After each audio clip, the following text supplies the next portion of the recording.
এই কে আপনি? এই বেডে কি করছেন?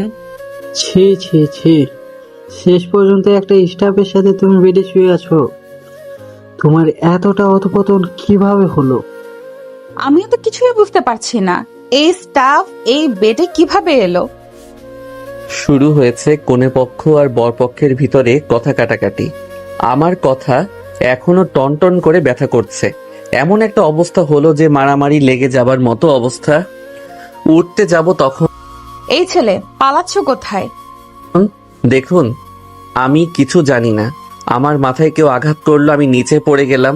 তারপর এখানে নিজেকে পেয়েছি। বিশ্বাস করুন, আমি কিছু জানি না। বললাম না এই মেয়ের চরিত্র ভালো না। তোমাকে বহুবার বারণ করেছি কিন্তু তুমি বিশ্বাস করনি। এখন নিজের চোখে দেখলে বড় আব্বু তোমার হবু বৌমার চরিত্র। রাজ দেখলে তো তোমার হবু বউয়ের চরিত্র।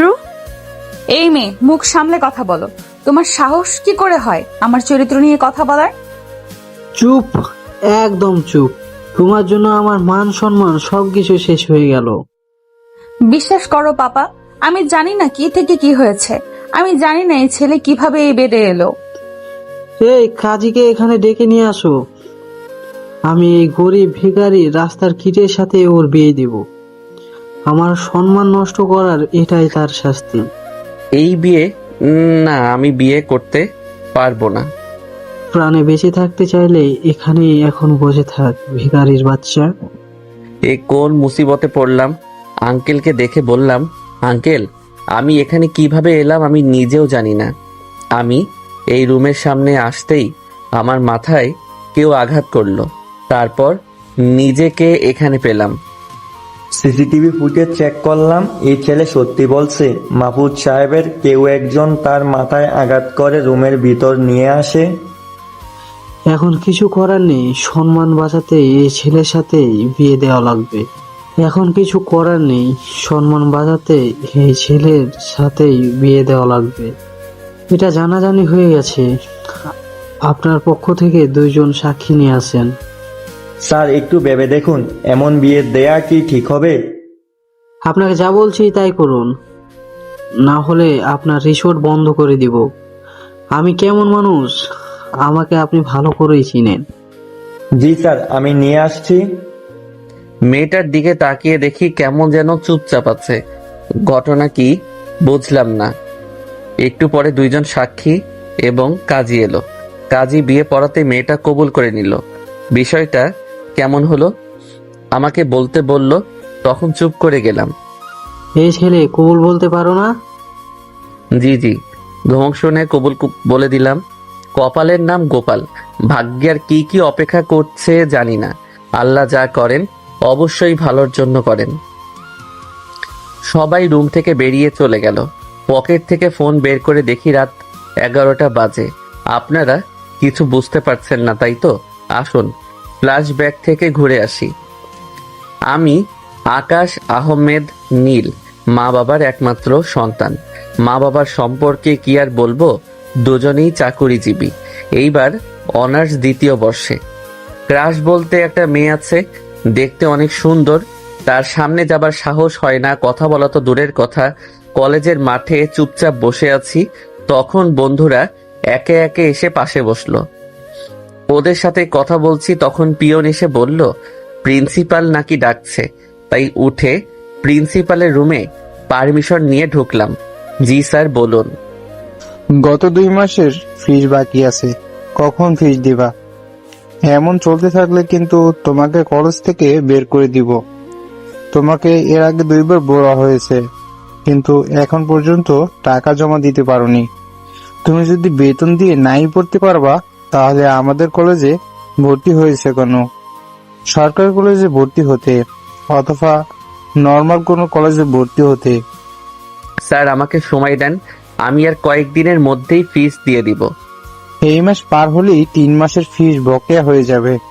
তোমার বাবার নাম্বার দাও। জি, স্যারকে আব্বুর নাম্বার দিলাম। উনি ফোন দিলেন। আব্বু ফোন রিসিভ করতেই, আসসালামু আলাইকুম স্যার, আমি আপনার ছেলে কলেজ থেকে কলেজের প্রিন্সিপাল বলছিলাম। মনে হয় আব্বু ফোন কেটে দিয়েছে, কারণ স্যার আমার দিকে তাকিয়ে আছে। একটু তাকিয়ে থেকে বলল, তোমার আম্মুর নাম্বার দাও। জি। আম্মুর নাম্বার স্যারকে দিলাম। স্যার নাম্বার নিয়ে আম্মুকে ফোন দিল। ফোন রিসিভ করতেই, আসসালামু আলাইকুম ম্যাম, আমি আপনার ছেলের কলেজের প্রিন্সিপাল বলছিলাম। আপনি ওর আব্বুকে ফোন দেন, আমি একটা মিটিং এ বিজি আছি। আম্মু ফোন কেটে দিতেই স্যার আমার দিকে তাকিয়ে আছে। স্যার কখন ঠিকমতো তাদের সাথে কথা বলেছে আমি নিজেও জানি না। আপনি কিভাবে তাদের সাথে কথা বলবেন? তাদের ভুলের কারণে আমি আজ পৃথিবীতে না পেয়েছি কখনো তাদের আদর, না পেয়েছি ভালোবাসা, না পেয়েছি স্নেহ। এতদিন আমার দাদু ছিল, উনি দেখাশোনা করেছে এবং আমার খরচ দিয়েছে। 3 মাস আগে উনি মারা যাবার সাথে সাথে আমার সবকিছু তছনছ হয়ে গেছে। আমার সবকিছু থেকেও নেই। আমি কেমন আছি, কোথায় আছি, তারা কখনো খোঁজ নেয় না। আমার খরচ বহন করবে এটা তো অনেক দূরের কথা। স্যার আপনি পারমিশন দিলে আমি যেতে পারি, আর টিসি দিয়ে দিবেন, আমি কলেজ থেকে চলে যাব। তুমি যাও, তোমার বিষয়টা আমি পরে দেখছি। জি। প্রিন্সিপালের রুমে থেকে বেরিয়ে এসে এক জায়গায় বসলাম। মনটা বড্ড বেশি খারাপ। কি করব বুঝতে পারছি না। এই কলেজ থেকেও বেরিয়ে যেতে হবে জানি। বেতন দিতে না পারলে তো আর রাখবে না। চোখ দুটো ঝাপসা হয়ে গেছে। কাঁধে কেউ হাত রাখলো। তাড়াতাড়ি চোখ মুছে পিছনে মাথা ঘোরাতেই ভয় পেয়ে সরতে গিয়ে নিচে পড়ে গেছি। কি হয়েছে, এমন ভয় পাচ্ছেন কেন? না কিছু না। উঠে ঠিকঠাক হয়ে বসে বললাম, জি কিছু কি বলবেন? এখানে বসে থাকতে দেখে এলাম। এখানে আমরা বন্ধুরা বসে থাকি, জানেন না? সরি, আমি জানতাম না। জানলে কখনোই বসতাম না। সে ঠিক আছে, কিন্তু এমন ভাবে ভয় পাচ্ছেন কেন? আমাকে দেখে ভূত মনে হচ্ছে, না বাঘ না সিংহ? কোনোটাই না। আচ্ছা সরি। উঠে আসতে যাব তখন আমার গেঞ্জি টেনে ধরেছে। আমি কি কিছু করেছি? এমন ভাবে ধরেছেন কেন? আগে জবাব দেন, তারপর এখান থেকে যান, না হলে এখান থেকে যেতে পারবেন না।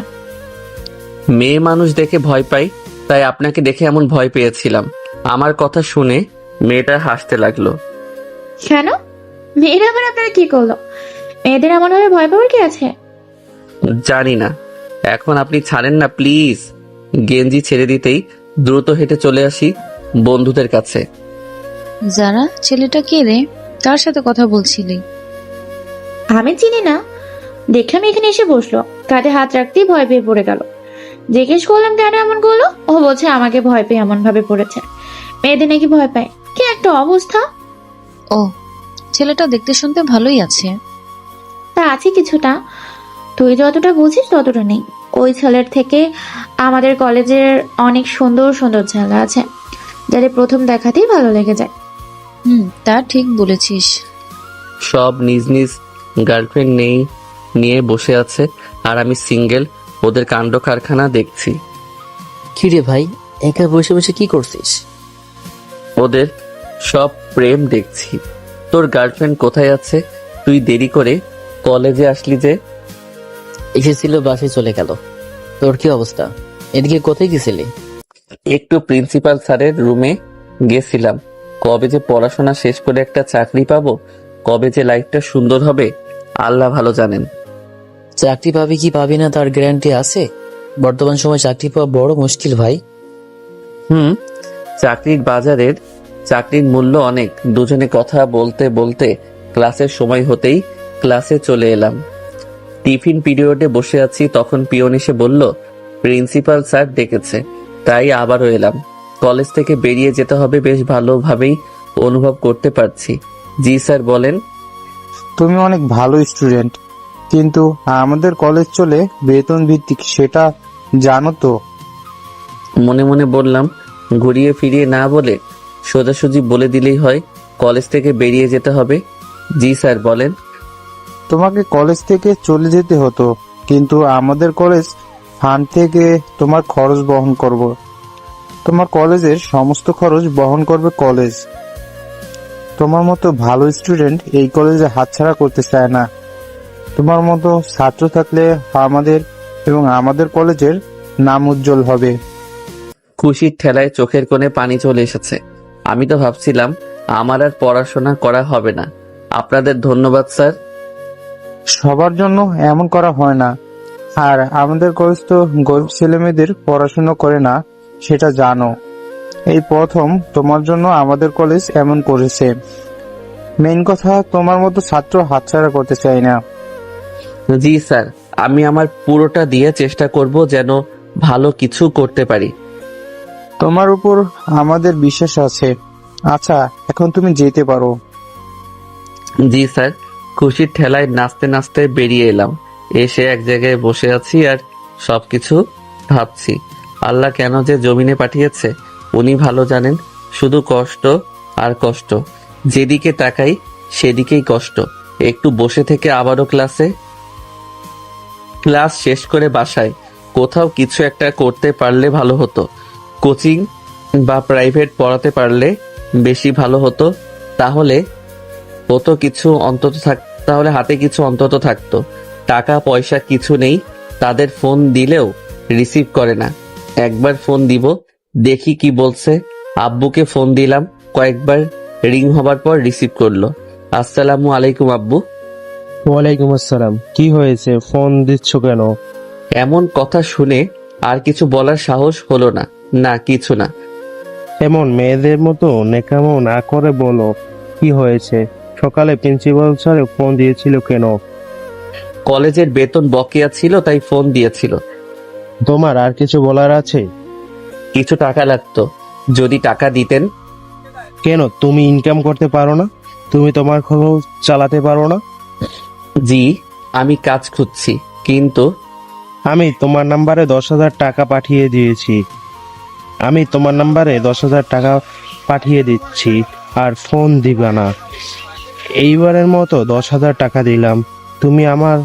তুমি তোমার রাস্তা খুঁজে নাও।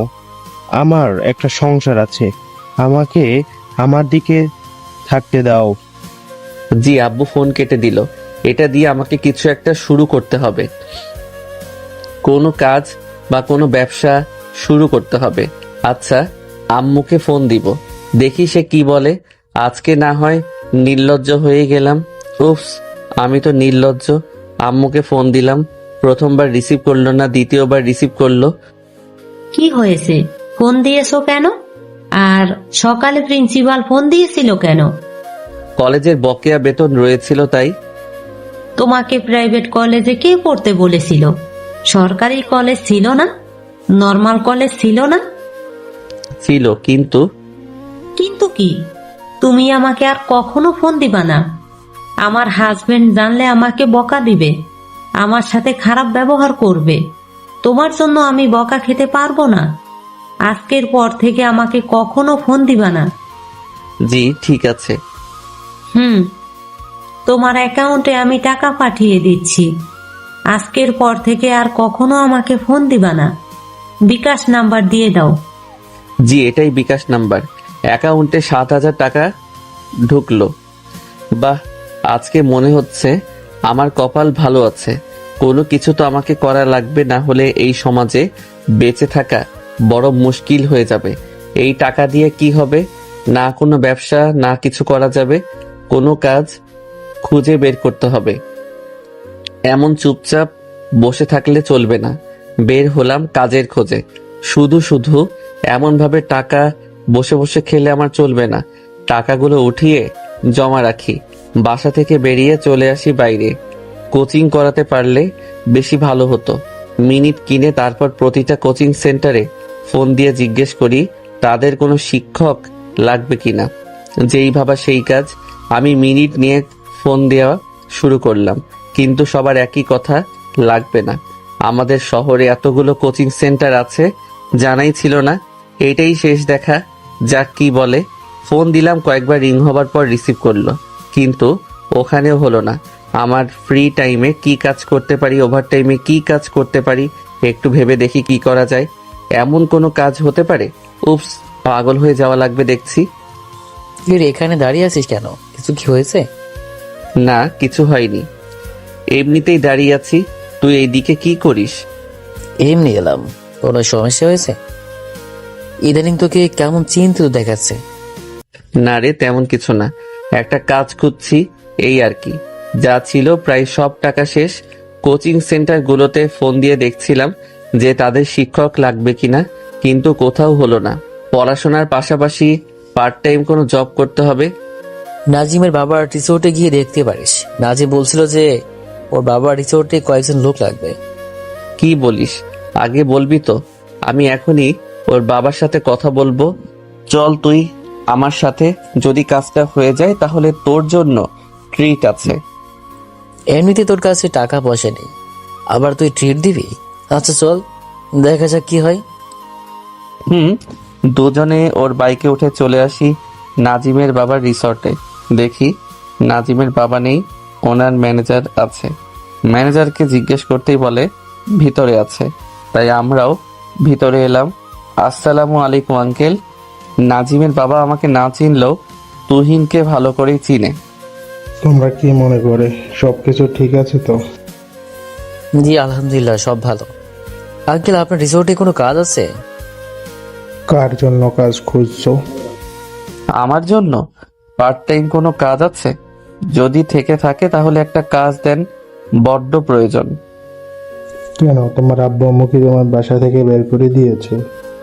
না, তেমন না আঙ্কেল। যদি কাজটা দিতেন তাহলে অনেক ভালো হয়। যদি পার্ট টাইম কোনো কাজ থাকে তবেই, কারণ আমার কলেজ আছে। দেওয়া যাবে, কিন্তু এত প্রয়োজন কেন বুঝলাম না। ধন্যবাদ আঙ্কেল, সময় হলে কোনো একদিন বলবো। তবে আমি, আমার বাবা মা নেই, এতিম বলতে পারেন। ও আচ্ছা, তুমি ম্যানেজারের কাছে যাও, আমি ফোন করে দিচ্ছি। জি আঙ্কেল। ওখান থেকে ম্যানেজার স্যারের কাছে এলাম। উনি আগামীকাল থেকে আসতে বললো, আর বলল 3 দিন একটু ট্রেনিং দিবেন। সে যাই হোক, একটা পার্ট টাইম জব তো হলো। কি এখন তো ট্রিট দিবি নাকি? দিব যখন বলেছি, তখন চলো একটা ফাস্ট ফুডের দোকানে, বড় কোনো রেস্টুরেন্টে যাবার কথা বলিস না ভাই, জানিস তো আমার অবস্থা। আচ্ছা তুই যা, খাওয়াবি খাওয়াস। চল। তুহিনের বাইকের পিছনে উঠে লেকের পাড়ে এলাম। একটা ফাস্ট ফুডের দোকানে এসে 2টা বার্গার অর্ডার দিয়ে বসলাম। খাওয়া দাওয়া শেষে তুহিন চলে গেল। উঠে বিল দিয়ে নামাজ পড়ে বাসায়। পরের দিন রিসর্টে এলাম। 3 দিন ট্রেনিং নিলাম। ট্রেনিং শেষ করে আমার কাজ শুরু। কয়েক মাস কেটে গেল। এর ভিতরে আমার 2য় বর্ষ শেষ হয়েছে এবং ছুটি শেষে আমার কলেজও খুলে গেছে। কলেজে যাওয়া এবং বিকেল থেকে রাত পর্যন্ত ওভারটাইম জব। যদিও সবকিছু সামলানো কঠিন হয়ে যাচ্ছে, ঠিক মতো ঘুমাতে পারছি না, পড়াশোনাতেও ব্যাঘাত ঘটছে, কিন্তু যেমন ভাবেই হোক আমাকে সবকিছু মেনটেন করতেই হবে। হাই। হ্যালো, কেমন আছেন? এই তো ভালো, তোমাদের কি অবস্থা? এই তো ভালো। কিছু কি বলতেন? এটা আমাদের ফ্রেন্ড, তাই না? জি, কিছু কি হয়েছে? আকাশ কি কিছু করেছে? আরে না, এত ঘাবড়ানোর কিছু নেই। ঘুরে ঘুরে সুন্দর দেখে তাই গেলাম। দেখেন আপু, আপনি মিথ্যা বলবেন না। আমি কখন এমন করলাম? আপনি তো আমার দিকে ঘুরে ঘুরে দেখেন। কেন এমন ভাবে দেখে সেটাই জিজ্ঞেস করতে এলাম। আপনি জানলে কিভাবে আমি আপনার দিকে ঘুরে ঘুরে দেখি? তার মানে আপনি আমার দিকে ঘুরে ঘুরে দেখেন? না, আমি আপনার দিকে দেখি না। প্লিজ শুধু শুধু মিথ্যা বলবেন না। আচ্ছা, আমি মিথ্যে বলছি? আমি এখানে এমনি এমনি এসেছি। কেন অস্বীকার করছিস? স্বীকার করে নিতে সমস্যা কোথায়? আর দেখতেই পারিস, তাই না? ঠিকই তো, স্বীকার করে নিতে সমস্যা কোথায়? সাহস আছে যে স্বীকার করবে? না, তোর এমন ভাবে তাকানো উচিত হয়নি। আকাশ, তুই কি বামুন হয়ে চাঁদ ধরতে চাস? মুস্তাফিজ, এসব কেমন কথা? তুই এমন ভাবে বলতে পারিস না। হ্যাঁ, গরিবদের বললেও সমস্যা। ওর কি যোগ্যতা আছে যে ভাইস প্রিন্সিপালের মেয়ের দিকে তাকায়? না বড়লোকের মেয়ে পটিয়ে বড়লোক হতে চায়? তুই কি এখন বেশি বেশি বলছিস না? তোর এমন ভাবে অপমান করার তো আমি কারণ দেখি না। ওর প্রতি তোর এত দরদ কেন আমি বুঝি না। আকাশ আমাদের বন্ধু, আকাশের উপর তোর রাগ কিসের বলবি? তোর তো কিছু করেনি। এসব কি হচ্ছে? কিছু তো বুঝলাম না। আপনার বুঝে কাজ নেই, আপনি দয়া করে যান প্লিজ। থাক, তোদের ঝগড়া করার প্রয়োজন নেই। ওখান থেকে এসে এক জায়গায় চুপচাপ বসে থাকলাম। আমার বন্ধুদের ভিতরে কত রকমের বন্ধু, যদিও তুহিন শুধু আমার ভালো বন্ধু। নাজিম, মুস্তাফিজ, মনিরা এরা তুহিনের ভালো বন্ধু, আমার নয়।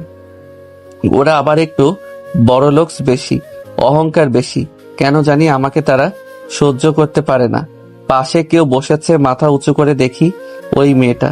আমাকে এমন ভাবে নিচু দেখানোর কি এতটাই প্রয়োজন ছিল? আমি বুঝতে পারি এমন কিছু হবে। ওনারা সবাই আপনার বন্ধু না? সবাই না, কয়েকজন শুধু নামে। আমি তো আপনার কিছু করিনি, তাহলে এমন ভাবে অপমান করালেন কেন? আমি আপনাকে কিছু বলতাম, আপনি প্রতিশোধ নিতেন, কিছু মনে হতো না। কিন্তু আপনি কাজটা মোটেও ঠিক করেননি। খোদার কসম, আমি জানতাম না এমন কিছু হবে। প্লিজ আপনি আমাকে মাফ করেন। মেনে নিলাম যে না বুঝে এমন করেছেন। ঠিক আছে, আমি কিছু মনে করলাম না। এবার আপনি ওঠেন আর আমাকে একা থাকতে দেন। মন খারাপ, তার জন্য সরি। সিরিয়াসলি আমি বুঝিনি। ইটস ওকে, আপনি আমাকে একটু একা থাকতে দিলেই হবে। দয়া করে যদি একটু যান তাহলে ভালো হয়। ওকে, এত অনুরোধ করতে হবে না। মেয়েটা উঠে চলে গেল। উনি আবার হঠাৎ করেই কেন বাঁশ দিতে এলো জানি না। এমনিতে চারদিক থেকে বাঁশ খাচ্ছি, আবার এটা কোথা থেকে বাঁশ নিয়ে হাজির। একটু বসে থেকে ক্লাসে, ক্লাস থেকে বাসায়, বাসা থেকে রিসর্টে। ও বাবা, আজকেও দেখি বিয়ের ইভেন্ট আছে। ও, এখন তো আবার বিয়ের মৌসুম শুরু হয়েছে। আজকে আবার অনেক রাত হয়ে যাবে বাসায় ফিরতে। এই সব ভেবে কাজ নেই। এই আকাশ, শোনো। জি আঙ্কেল, বলেন।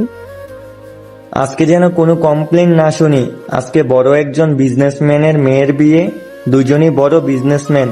কোনো প্রকার কমপ্লেন না আসে, না হলে আমার মান-ইজ্জত থাকবে না। জি, বুঝতে পারছি। আঙ্কেল চলে গেল। বুঝলাম না আমাকে এইসব কেন বলল। আমি আবার কখন কি করেছি ভাই? আমি কি সবার চোখের বিষ নাকি? বেশ সুন্দর আয়োজন চলছে, আমি আমার ডিউটি করছি। লোকজন আসা শুরু করেছে। সবার গাড়ি গেট আপ দেখে বোঝা যাচ্ছে যে সবাই বড়লোক আছে। এমন টাকা পয়সাও হবে না, এমন ভাবে বিয়েও হবে না।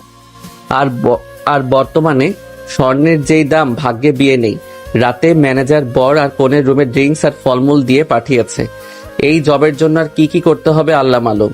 তারা বাসর করবে না এই সব ছাইপাস খাবে? এখনো বিয়েও হয়নি, তার আগে সবকিছু রেডি করে রাখতে হচ্ছে। রুমের সামনে আসতেই মাথায় কেউ আঘাত করলো।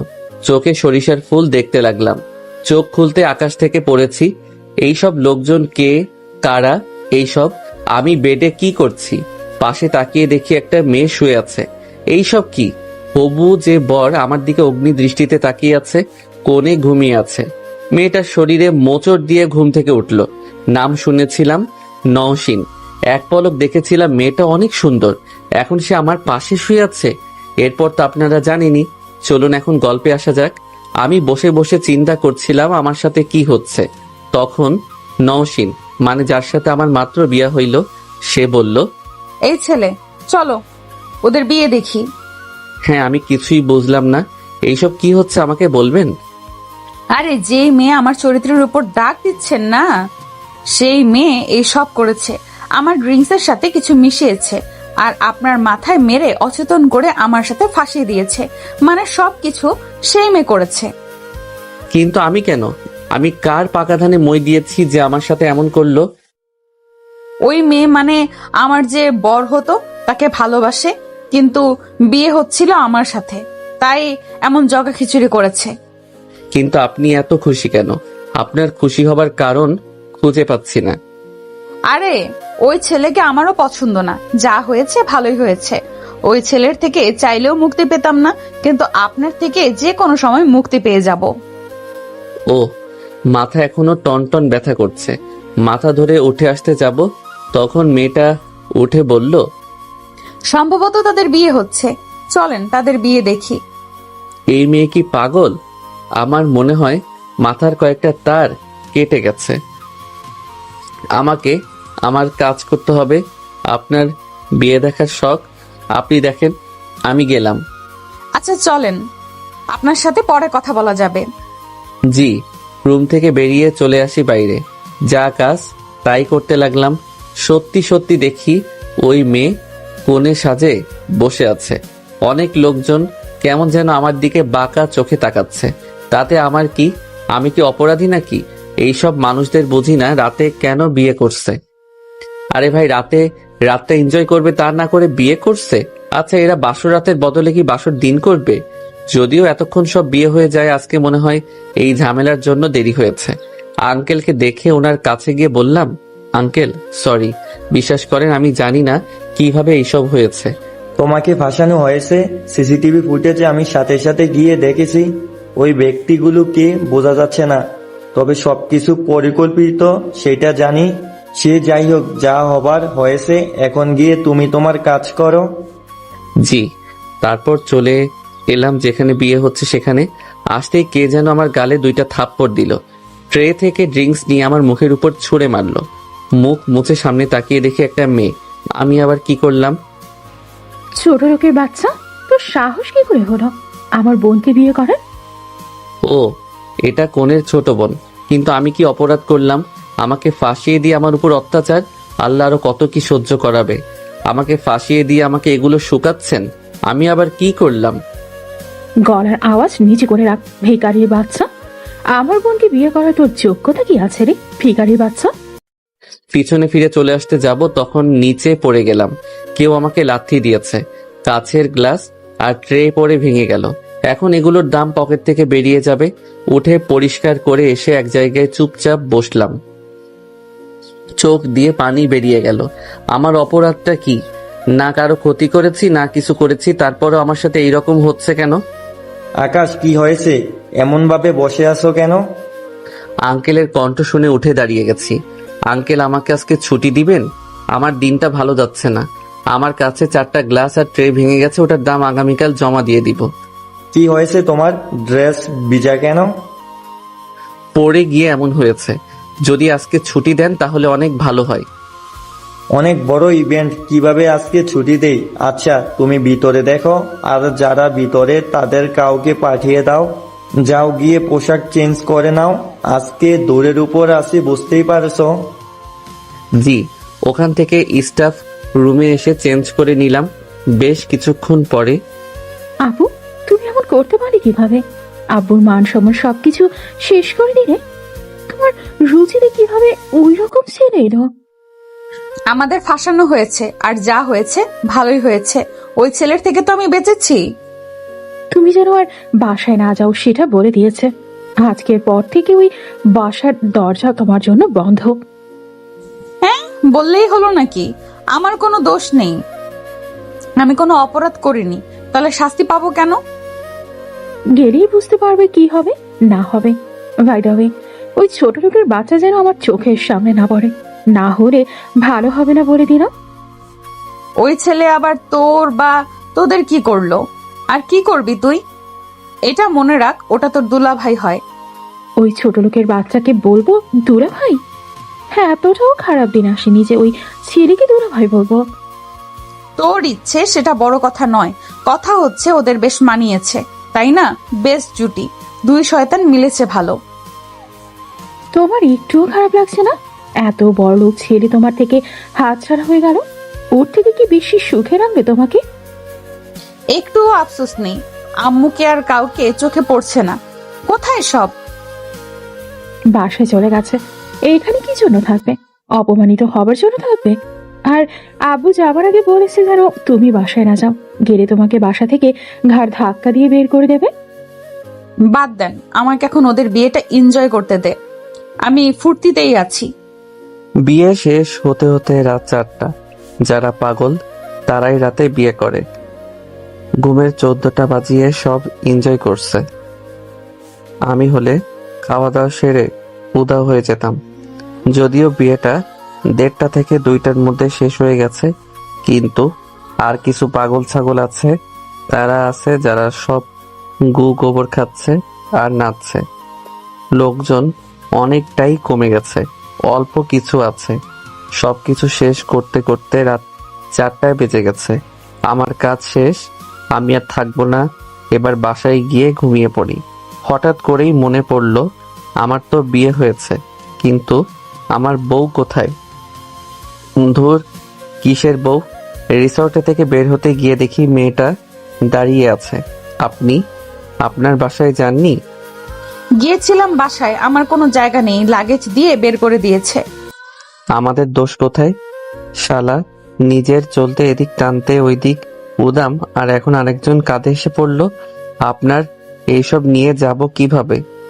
এই যে আমার গাড়ি আছে, ব্যাগ পেছনে রাখা আছে, আমি শুধু আপনার জন্য অপেক্ষা করছি। কেন আপনার যাবার জায়গা নেই? আপনারা বড়লোক, শহরে কয়েকটা বাসা থাকবে, শত শত গাড়ি থাকবে। আপনি ফেসবুক লেখিকাদের চটি উপন্যাস পড়েন? শত শত গাড়ি থাকবে, বাড়ি থাকবে, মানে টাকা কি গাছের পাতা? টাকা কি গাছে ফলে? না মানে, আচ্ছা আমার বাড়িতে চলেন। আপনার আব্বু আম্মু কিছু বলবে না? না, আপনি চলেন, আমি রাস্তা বলে দিচ্ছি।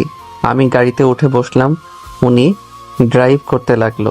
আমার নাম আকাশ। আপনার নাম যেন কি? কেন, যখন বিয়ে পড়া ছিল তখন শোনেননি? আরে তখন মাথা কাজ করা বন্ধ করে দিয়েছিল, কে কি বলেছিল বুঝতেই পারিনি। আমার নাম আশফিকা নওশিন, শুধু নওশিন বলেই রাখতে পারেন। আপনি কি এটাই জব করেন? ওটা আমার পার্ট টাইম জব। আমি একজন স্টুডেন্ট, অনার্স 3য় বর্ষের ছাত্র। আপনি? এটা কোনো কথা হলো? আমি এবার কি করলাম? আর আপনি এমন ভাবে কান্নাকাটি জুড়লেন কেন? আচ্ছা আপনি কোথায় পড়াশোনা করেন? কান্না করব না মানে? আপনি আমার থেকে ছোট, আল্লাহ ভাগ্যে শেষ পর্যন্ত এই ছেলে ছিল। হ্যাঁ, আপনি আমার সিনিয়র। ভাগ্য খারাপ থাকলে যা হয়। মনে মনে বললাম, ভাগ্য ভালো আবার কখন ছিল? সব দিক দিয়েই তো ফুটো। আমি একজন ডাক্তার। যাক, আল্লাহ বাঁচিয়েছেন। তাহলে আপনার খরচ আপনি চালাতে পারবেন? এমন কথা বলছেন কেন? না মানে, আমি আমার খরচ চালাতে হিমশিম খেয়ে যাই, তার উপর আপনার খরচ কিভাবে বহন করতাম বলেন? ও, বাসায় কে কে আছে? জি, শুধু আমি। না বাবা আছে না মা আছে। আমার দাদা ছিল, এই 1.5 বছর আগে মারা যায়। So sad. আপনার আব্বু আম্মু কবে থেকে নেই? আরে মারা যায়নি, বেঁচে আছে, তবে আমার কাছে তারা মারা যাবার মতোই, আর তাদের কাছে আমিও মারা যাবার মতো। মানে তারা দুজনে তাদের নিজ নিজ সংসার নিয়ে আছে। তাদের যখন ডিভোর্স হয় তখন আমার দায়িত্ব নিয়ে মারামারি করলেও পরে আর কেউ খোঁজ খবর নেয়নি। আদালত তাদের আমাকে ভাগ করে দেয়, কিন্তু তাদের যখন বর এবং বউ হলো তখন আমাকে সহ্য করতে পারতো না, তাই দাদা আমার দেখাশোনা করতে শুরু করে। তারও বয়স হয়েছিল, মারাও গেল, তারপর থেকে আমি একা। অনেক কিছুই আছে, জানতে ইচ্ছুক থাকলে সময়ের সাথে সাথে অনেক কিছুই জানতে পারবেন। কেন জানবো না, অবশ্যই শুনবো, বুঝবো। আর কত দূর? এই তো সামনেই, বাঁক নিয়ে সামনে 2টা বাসা, পরের বাসা। তারপর বাসায় চলে এলাম, গাড়ি থেকে ব্যাগ নামিয়ে বললাম এই সাইডে গাড়ি পার্ক করে দেন। তারপর বাসার ভিতরে চলে আসেন। লাগেজ নিয়ে বাসার সামনে এসে তারা খুলে ভিতরে এলাম। গাড়ি সাইড করে ঢেকে নওশিন বাসার ভিতরে এলো। বাসা তো বেশ ভালোই আছে, আমি ভাবলাম না জানি কেমন। জি, আমার বাবা, আমার চাচারা থাকতো, কিন্তু সবাই এখন আলাদা আলাদা হয়ে গেছে।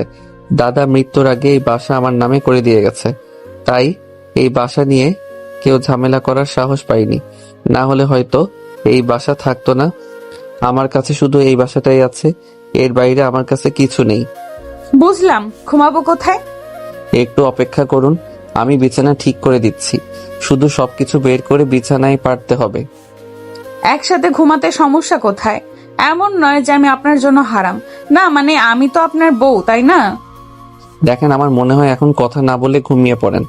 আপনার সাথে কথা হবে, গল্প হবে, ভাব আদান প্রদান হবে। আপাতত আমিও ক্লান্ত, আপনি অনেক ক্লান্ত, আর আপনি যদি গোসল দেন তাহলে ওই যে ওয়াশরুম। আচ্ছা ঠিক আছে, আমি ফ্রেশ হয়ে ঘুমাবো। শরীর অনেক ক্লান্ত, পরিশ্রান্ত, অবসাদগ্রস্ত। বিরাম। আমারও। আসেন আমার সাথে। আমি রুমে এলাম, পিছনে পিছনে নওশিন এলো। আমি পোশাক নিয়ে বেরিয়ে এলাম, ভাবলাম গোসল করব না, আগে ওনাকে বলি দিয়ে বিছানা ঠিক করি, তাই আবার রুমে আসতে যাব। তখন বললাম আসতে পারি? জি আসুন, পারমিশন নেওয়া লাগবে না, রুমের ভেতরে পারমিশন ছাড়াই ঢুকতে পারেন। কিন্তু যদি গোসল করতে চান তাহলে যান, আমি ততক্ষণে অন্য রুমে গিয়ে রুম ঠিক করি। নওশিন চলে গেল। আমি অন্য রুমে এসে পরিষ্কার করে ওয়ার্ড্রোব থেকে সবকিছু বের করে বিছানা করে দিলাম। তারপর আমার রুমে গিয়ে বিছানায় নওশিনের জন্য অপেক্ষা করতে লাগলাম। দেখি 5টা বাজতে গেল আর চারপাশে আজান দেওয়া শুরু করেছে। কিছুক্ষণ পরে নওশিন আসলে বললাম, আসেন, ওই রুম ঠিক করা হয়ে গেছে, আপনার লাগেজ দিয়ে ওখানে রেখে দিয়েছি। মাথা নাড়িয়ে আমার পিছনে পিছনে এলো। এখন ঘুমিয়ে পড়েন, আমি নামাজ পড়ে ঘুমাবো। আচ্ছা ঠিক আছে, গুড নাইট। জি। ওই রুম থেকে বেরিয়ে গোসল এবং অজু করে এসে রুমেই নামাজ পড়ে শুয়ে গেলাম, কারণ চোখকে আর ধরে রাখতে পারছি না। বিছানায় শুতে শুতেই ঘুমিয়ে গেছি। ঘুম থেকে উঠে দেখি 11টা বাজে। রুম থেকে বেরিয়ে আসতে দেখি নওশিন ডাইনিং টেবিলে বসে আছে। কখন ঘুম থেকে উঠেছেন? আচ্ছা এই তো 10-15 মিনিট হবে। অনেক খিদে পেয়েছে, কি খাবো? রান্না কে করে? জি আমি। ফ্রিজে কি রয়েছে আগে দেখি। রান্নাঘরে এলাম, পিছনে পিছনে নওশিন এলো। এটা রান্নাঘর? এমন অবস্থা মনে হচ্ছে এটা ডাস্টবিন। কিভাবে কি করেন? না আসলে একা মানুষ কখন কি সামাল দিব, হাতে সময় নেই। মাসে একবার করে একটু একটু করে পরিষ্কার করি। আপনি আমার সাথে হাত মেলান, আগে পরিষ্কার করব, তারপর রান্না বান্না হবে। এত নোংরা হলে চলে? বাসায় কি অবস্থা হয়ে আছে, রান্নাঘরের কি অবস্থা হয়ে আছে, ওয়াশরুমের কি অবস্থা হয়ে আছে। মাথা চুলকাতে চুলকাতে বললাম, আসলে এত পরিষ্কার করে কি হবে, অত সময় আমার নেই। কলেজ থেকে বাসা, বাসা থেকে জবে, জব থেকে বাসায় ঘুম, সময় পেলে রান্না, কখনো বাইরে যাই, আবার কখনো না খেয়ে থাকি, আবার পড়াশোনা তো আছেই। হয়েছে, আর কিছু বলতে হবে না। মানুষ এত নোংরা হতে পারে জানা ছিল না। আপনি এখন বাজারে যাবেন, তারপর ক্লিন করার জন্য সবকিছু নিয়ে আসবেন। কতগুলো টাকা আজকে খরচ হয়ে যাবে। এমন পরিবেশে থাকতে ভালো লাগছে? কিপটামি বাদ দিয়ে গিয়ে নিয়ে আসেন তো। আর এখানকার খাবারের মতো খিচুড়ি নিয়ে আসবেন। আমি যেখান থেকে খাই আপনার সেই খাবার পছন্দ হবে? আপনারা বড় বড় রেস্টুরেন্টের খাবার খান, অনেক দামি দামি খাবার খান, নর্মাল কোনো হোটেলের খাবার পছন্দ হবে? এখন এইসব না বলে খেয়ে যাবার জন্য নিয়ে আসেন। অনেক খিদে পেয়েছে। আর আমি লিস্ট করে দিচ্ছি, সমস্ত কিছু নিয়ে আসবেন। আজকে দুজনে বাসা পরিষ্কার করব। একটা পেপার এবং কলম দেন, সব কিছু লিখে দিচ্ছি। জি, একটা পেপার এবং কলম নিয়ে এসে দিলাম। উনি লিখে দিলেন। তারপর লিস্টটা নিয়ে বাসা থেকে বেরিয়ে চলে আসি বাজারে। বাজার থেকে সব কিছু নিয়ে আর খিচুড়ি নিয়ে চলে আসি। ঘড়ির দিকে তাকিয়ে দেখি 12টা বাজে। দুজনে খেয়ে নিয়ে শুরু করলাম পরিষ্কার করতে। পরিষ্কার করতে করতে 3টা বেজে গেল। এই যে মিস্টার, নোংরা এখন দেখতে কেমন লাগছে? পরিষ্কার পরিচ্ছন্নতা ইমানের অঙ্গ। মাথা নাড়িয়ে হ্যাঁ সম্মতি দিলাম। যান গিয়ে ফ্রেশ হয়ে নেন, তারপর একসাথে রান্না করা যাবে। নওশিন মাথা নাড়িয়ে তার রুমে চলে গেল। তারপর পোশাক নিয়ে ওয়াশরুমে গেল। আমি চাল, মাংস, সবজি বের করে রাখলাম। মাংস ভিজিয়ে রেখে আলু কাটতে শুরু করি। আলু কাটা শেষ করে বেগুন। এদিকে তো ভাতের পানি চুলায় দিয়েছি। বেগুন কাটা শেষ হতে হতে পানি ফুটে গেলে চাল ধুয়ে দিলাম। দেখি নওশিন চলে এসেছে। বাহ, অনেক কিছুই করা শেষ। এখন যান গিয়ে আপনিও গোসল সেরে নেন। এমন ভাবে তাকিয়ে আছেন কেন? এই যে হ্যালো। আপনি অনেক সুন্দর, নামের মতোই মিষ্টি। ধন্যবাদ। এখন গিয়ে গোসল সেরে নেন, তারপর একসাথে খেতে বসবো। মাথা নাড়িয়ে চলে এলাম রুমে। রুম থেকে ওয়াশরুমে গোসল করে কাজা নামাজ আদায় করে নিলাম। নামাজ শেষ করে এসে দেখি মাংস কষছে, মশলা কম মনে হচ্ছে। এত মশলা খাওয়া ভালো না। ভাত হয়ে গেছে, এখন সবজি আর মাংস হয়ে গেলেই হয়ে গেল। আজকে খেতে খেতে 4টা বেজে যাবে। আবার ওনার দিকে তাকালাম। ভেজা চুলগুলো মাশাআল্লাহ কোমর পর্যন্ত। ওনার চুল থেকে শ্যাম্পুর খুশবু ছড়াচ্ছে। আমার তো সেই তখন থেকে কেমন কেমন লাগছে। রাত থেকে একটা মেয়ে আমার সাথে সাথে আছে, ভাবা যায়? আমার কাছে তো স্বপ্নের মতো মনে হচ্ছে। এমন ভাবে তাকিয়ে থাকলে নজর লেগে যাবে। সরি, আপনি এত সুন্দর যে বারবার আপনার দিকে তাকাতে ইচ্ছা করছে। আল্লাহর কসম আমি সত্যি বলছি। গার্লফ্রেন্ড ছিল বা আছে? না, আমার কোনো গার্লফ্রেন্ড নেই। আমার মতো ছেলের আবার গার্লফ্রেন্ড? না আছে টাকা, না আছে বাইক, তাহলে গার্লফ্রেন্ড কোথা থেকে থাকবে? সেটাই কথা, এই শহরে গার্লফ্রেন্ড রাখতে গেলে এগুলো প্রয়োজন, কিন্তু সব মেয়ে কি এমন চায়? লজ্জায় কারোর সাথে কথা বলতে পারি না, ঠিক মতো কথাই বলতে পারি না, আবার গার্লফ্রেন্ড। মেয়েদের সামনে গেলে হাঁটু কাঁপাকাঁপি শুরু করে দেয়। এখন বউ আছে মশাই। ওইসব বাদ দেন, আমার দ্বারা কোনো মেয়ে প্রভাবিত হবে না, এখনো পর্যন্ত হয়নি, মানে আর হবেও না, আর চাইও না। বাসায় বউ রেখে গার্লফ্রেন্ডের স্বপ্ন দেখা হচ্ছে? জি না, আপনি আমাকে ডিভোর্স দিয়ে দিবেন তাই না?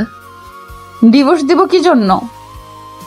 আপনি যে রাতে আমাকে বললেন যে কোনো সময় ছেড়ে দিবেন, আমাকে যে কোনো সময় ছেড়ে দিতে পারবেন, তাই বিয়েতে রাজি হয়েছেন। গতকাল বলেছিলাম, কিন্তু আজকের পর থেকে বৃদ্ধ হতে চাইবো। আপনাকে আমার পছন্দ হয়েছে, আপনি যদি পারমিশন দেন তাহলে আপনার কাছে থেকে যেতে পারি। অনন্তকাল সম্ভব না, পৃথিবীর শেষ সময় পর্যন্ত বেঁচে থাকবো না, তাই অনন্তকাল পর্যন্ত সম্ভব না, তবে যতটা সময় বেঁচে থাকবো ততটা সময় আপনার পাশেই থাকতে চাই। সবাই তো ছেড়ে গেছে, আপনি কিভাবে আমার কাছে থাকবেন? আমার সাথে থাকতে আপনার কষ্ট হবে না? কিভাবে আমার সাথে মানিয়ে নিবেন নিজেকে? পৃথিবীতে কারো জন্য কেউ পারফেক্ট না, মানিয়ে নিতে পারলেই জীবন সুন্দর। আমি যদি বলি আমি থাকতে পারবো, আমি সব মানিয়ে নিতে পারবো, তাহলে বলবো পৃথিবীর অষ্টম আশ্চর্য যদি কিছু হয়ে থাকে তাহলে এটা কোনোভাবেই সম্ভব না। আমি যদি বলি সম্ভব, চেষ্টা করলে সব কিছু সম্ভব। আমি তো আপনাকে সেভাবে জানি না, তাই বলতে পারছি না আপনি পারবেন কি পারবেন না। আপনার কনফিডেন্স দেখে মনে হয় আপনি পারবেন। আপনি যখন বলছেন আপনি থাকতে পারবেন, তবে অবশ্যই পারবেন। কিন্তু এমন ভাবে তাকিয়ে থাকাতে আমার অনেক লজ্জা লাগছে। এমন ভাবে তাকিয়ে থাকার কোনো কিছু নেই, তাই না? না, আসলে আপনার আব্বু আপনার উপর এতটা ক্ষিপ্ত কেন? এখানে তো আপনার কোনো ভুল ছিল না। আগে থেকেই বলে আসছি আমি ওই ছেলেকে বিয়ে করব না, আর গতকাল রাতে এমন একটা কাণ্ড ঘটে গেল, আর পাপা বুঝলো আমি সবকিছু করেছি, তাই আমার উপর এমন ভাবে রাগান্বিত। এমনটা যে করেই হোক না কেন, তাকে ধন্যবাদ। কে এমন করেছে যদিও সেটা জানি। ও, জ্ঞান ফেরার পর যখন আপনাকে পাশে আর রুমের ভেতর লোকজন দেখি আমার কলিজা শুকিয়ে গেছিল। এতটাই ভয় পেয়েছিলাম যে আরেকটু হলেই হার্ট অ্যাটাক করতাম। এমনি মেয়েদের সাথে কথা বলতে ভয় পাই, আর আপনি আমার পাশে শুয়েছিলেন। মেয়েদের এত ভয় পাওয়ার কি আছে? যখন ক্লাস 9-এ ছিলাম তখন একজনকে আমার ভালো লেগে যায়। তাকে মনের কথা বলার পর সে তো মারের সাথে হেড স্যার অনেক মারে। সেই যে ভয় পাচ্ছিলাম, আর সেভাবে কোনো মেয়ের আশেপাশে যাইনি। পড়াশোনা, বাইরে একটু ঘোরাঘুরি, ফোনে গেম খেলার মধ্যেই সময় পার করেছি। তাই না? মেয়েটার ভয় তাহলে এখনো মনের ভেতরে আছে? শুধু ওই মেয়ে না, প্রতিটা মেয়েকে ভয় পাই, এমনকি আপনাকেও ভয় পাচ্ছি এবং পাবো। আমার কথা শুনে আমার দিকে ভুরু কুঁচকে তাকিয়ে বলল, আমাকে ভয় পাওয়ার কি আছে? আমার আম্মুর জন্য। এখানে আম্মু কোথা থেকে এলো? দেখা গেল আপনার সাথে কোনো কিছু নিয়ে একমত হলো না, ঝগড়া হলো, আপনি পুলিশকে বলে থানায় ভরে উদুম কেলানি খাওয়ালেন। আমার আম্মু তো তাই করত। এটা আবার কেমন কথা? তাদের ডিভোর্সের কারণ কি? একে উপরের প্রতি অভিযোগ। তারা কিন্তু রিলেশন করেই বিয়ে করেছিলেন, দুজনে জব করত, একে অপরকে অভিযোগ করত, বিভিন্ন দোষারোপ করত, এক কথা থেকে দুই কথা, তারপর হাতাহাতি, এরপর জেলে দেওয়া, তারপর ডিভোর্স। আম্মুর জব হবার আগ পর্যন্ত সবকিছু ঠিকঠাক ছিল, কিন্তু যখন আম্মু জব পেয়ে গেল, তার ছেলে কলিগদের সাথে চলাফেরা করতে লাগলো, বাসা থেকে দেরি করে আসতে শুরু করলো, আমাকে অযত্নে রাখা শুরু করলো, সংসার দেখাশোনা করা বন্ধ করে দিল, তখনই ঝামেলাটা শুরু হয়েছিল। এই সমস্ত হবার কারণ ওই জব। সত্যি বলতে চাকরিজীবী মেয়েদের আমি ঘৃণা করি। আমাকে তাহলে আপনি ঘৃণা করছেন বা করবেন? ঘৃণা করব এবং ভয় পাবো। যদিও আমার হারানোর কিছু নেই, আপনি যা কিছু করতে পারবেন। বুঝতে পারছি এই সব কিছু আপনার স্মৃতিতে অনেক বড় আঘাত করেছে। আশা করি ভুল ভ্রান্তি ভেঙে যাবে, আর এমন কিছু ভাবাই স্বাভাবিক। I agree. তবে যা হয়েছে সেটা ভালো হয়নি। আপনার সাথে অনেক খারাপ হয়েছে। আপনার দায়িত্ব কে নিয়েছিল? প্রথমে দুজনেই নিয়েছিল, আমাকে কেউ ছাড়তে চাচ্ছিল না। আমার প্রতি তাদের ভালোবাসা দেখে আদালত ভাগ করে দেয়, 1 মাস আম্মুর কাছে আর আরেক মাস আব্বুর কাছে। কিন্তু তারা যখন বিয়ে করে নিল তখন আর তাদের কাছে আমার জায়গা হয়নি। আমার দাদা তার কাছে রেখে দিয়ে পালন করতে লাগলো। দাদা একজন সরকারি স্কুলের শিক্ষক ছিল। উনি যা বেতন পেত তা দিয়ে আমাদের হয়ে যেত। তারা কেউ আপনার খরচ দেয় না? আদালত কি সেটা বলে দেয়নি? না, তাদের সাথে কথা বলতে ইচ্ছে করে, থাকতে ইচ্ছে করে, কিন্তু কেউ কথা বলে না। আমার সাথে কথা বলার মতো তাদের কাছে সময় নেই। তাদের সাথে মাসে 1 বার বা 2 বার কথা হলেও 1 বছর ধরে আর কথা হয়নি। ফোন দিলে রিসিভ করে না, তাই আমিও ফোন দেই না। এই 1 বছর আগে আমার কলেজের ফিস বকেয়া হয়ে গিয়েছিল, ওটার জন্য প্রিন্সিপাল ফোন দেয়। তারপর আব্বু বলে আম্মুর সাথে কথা বলতে, আম্মু বলে আব্বুর সাথে কথা বলতে। এমন দেখে প্রিন্সিপাল স্যার আমার কলেজের ফিস মাফ করে দেয় এবং বলে যে আজকের পর থেকে কলেজের ফান্ড থেকে আমার কলেজের সমস্ত খরচ দিবে। আবার সেদিন ভাগ্য এতটাই ভালো ছিল যে তারা আমাকে 17,000 টাকা দেয়।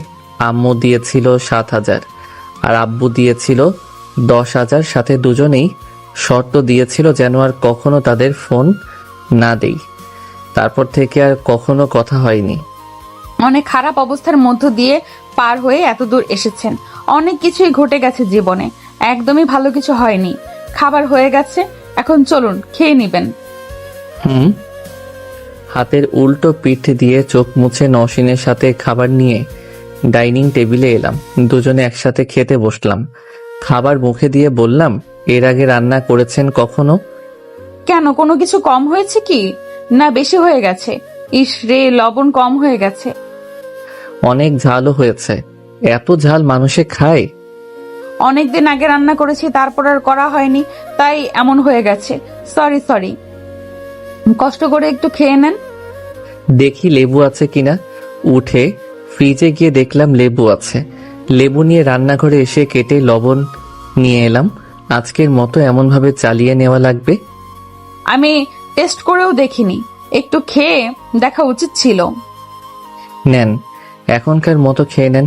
কি আর করবেন, রাতে রান্না হলে তখন ঠিক মতো সবকিছু টেস্ট করে দিব, অথবা আপনি রান্না করলে টেস্ট করে নিবেন। নওশিন মাথা নাড়িয়ে খেতে লাগলো। দুজনে খাওয়া শেষ করে প্লেট পরিষ্কার করে নিলাম। অল্প করেই ভাত রান্না করেছিলাম, যা এখনই শেষ হয়ে গেছে।